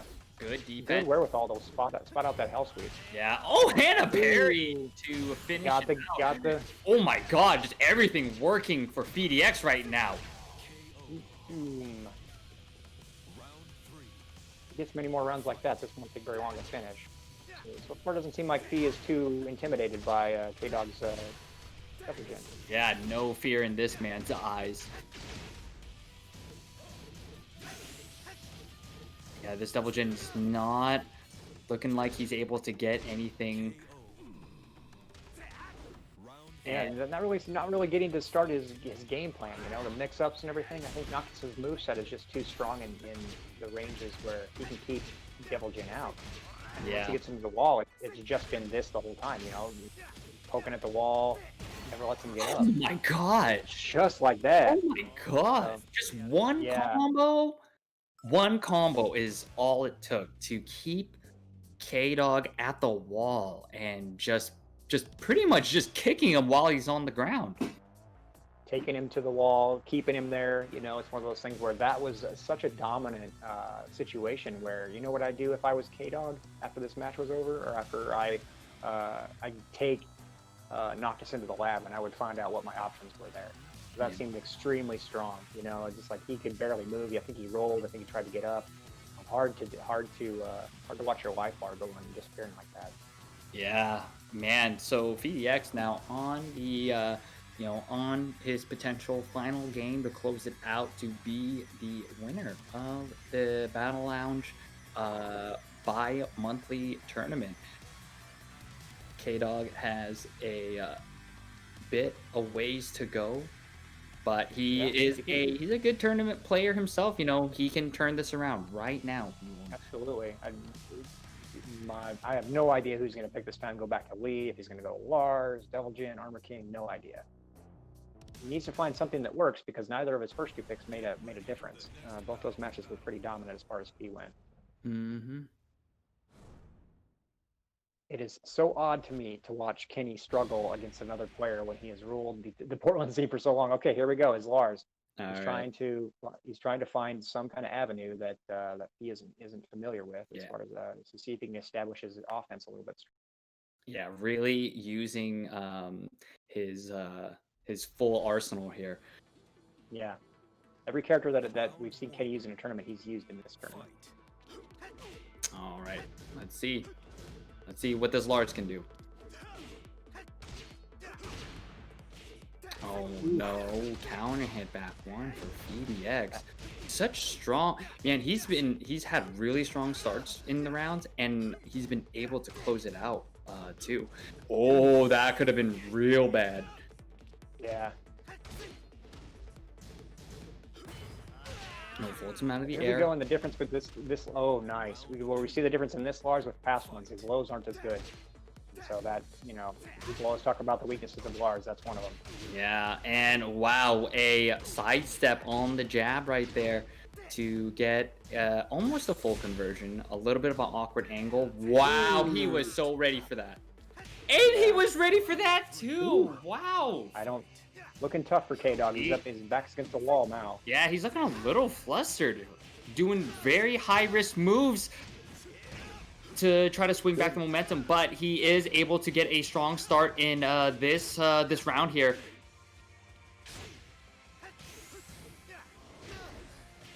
Let's see if he can capitalize on that. Okay, that should be the round. Good. Oh, okay. He's still in it.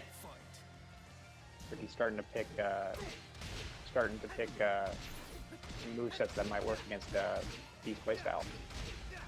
He's still gonna have to deal with the wall though. It's a tough situation. We've seen him struggle with this in the past. 40%, but trying to chip his way out of there. Nice. That is a good way to relieve some of that pressure. Slash kick. Continuing on. There we go. That's what we'd like to see. Slap this boy's knees. Oh no. Gonna eat this rage That's art. gonna be a lot. Oh, he should still have a slight life advantage after he's done. Yeah, but it's anyone's game though. Might as well just have the same amount of life. Oh wow!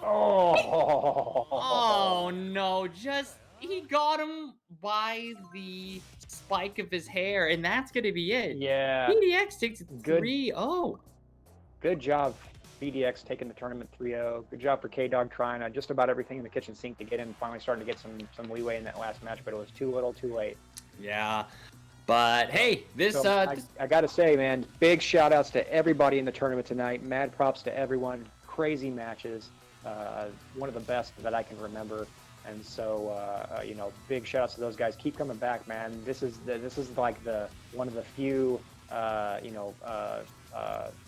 cures to the quarantine blues. You know, these amazing tournaments. Oh yeah, and like Andy said, we love to see you guys keep coming back, and we definitely want to keep supplying you guys with these sick tournaments. So keep coming in and playing some sick ass Tekken. But other than that, congrats to VDX for winning. The double champ. That's right. Yeah, the double champ. And shout outs to again, shout outs to everyone for joining in. But other than that, we Oh, are yeah. gonna sign off, guys. We will see you guys later, Yep. and till next time. Yep. And shout outs those who still want to compete online. Tournament on Saturday for Seattle. So if you want to hit that up, that'd be a good option as well. So Yep. thanks everyone, and good night. Yeah. All right. Bye, everyone. Night, guys.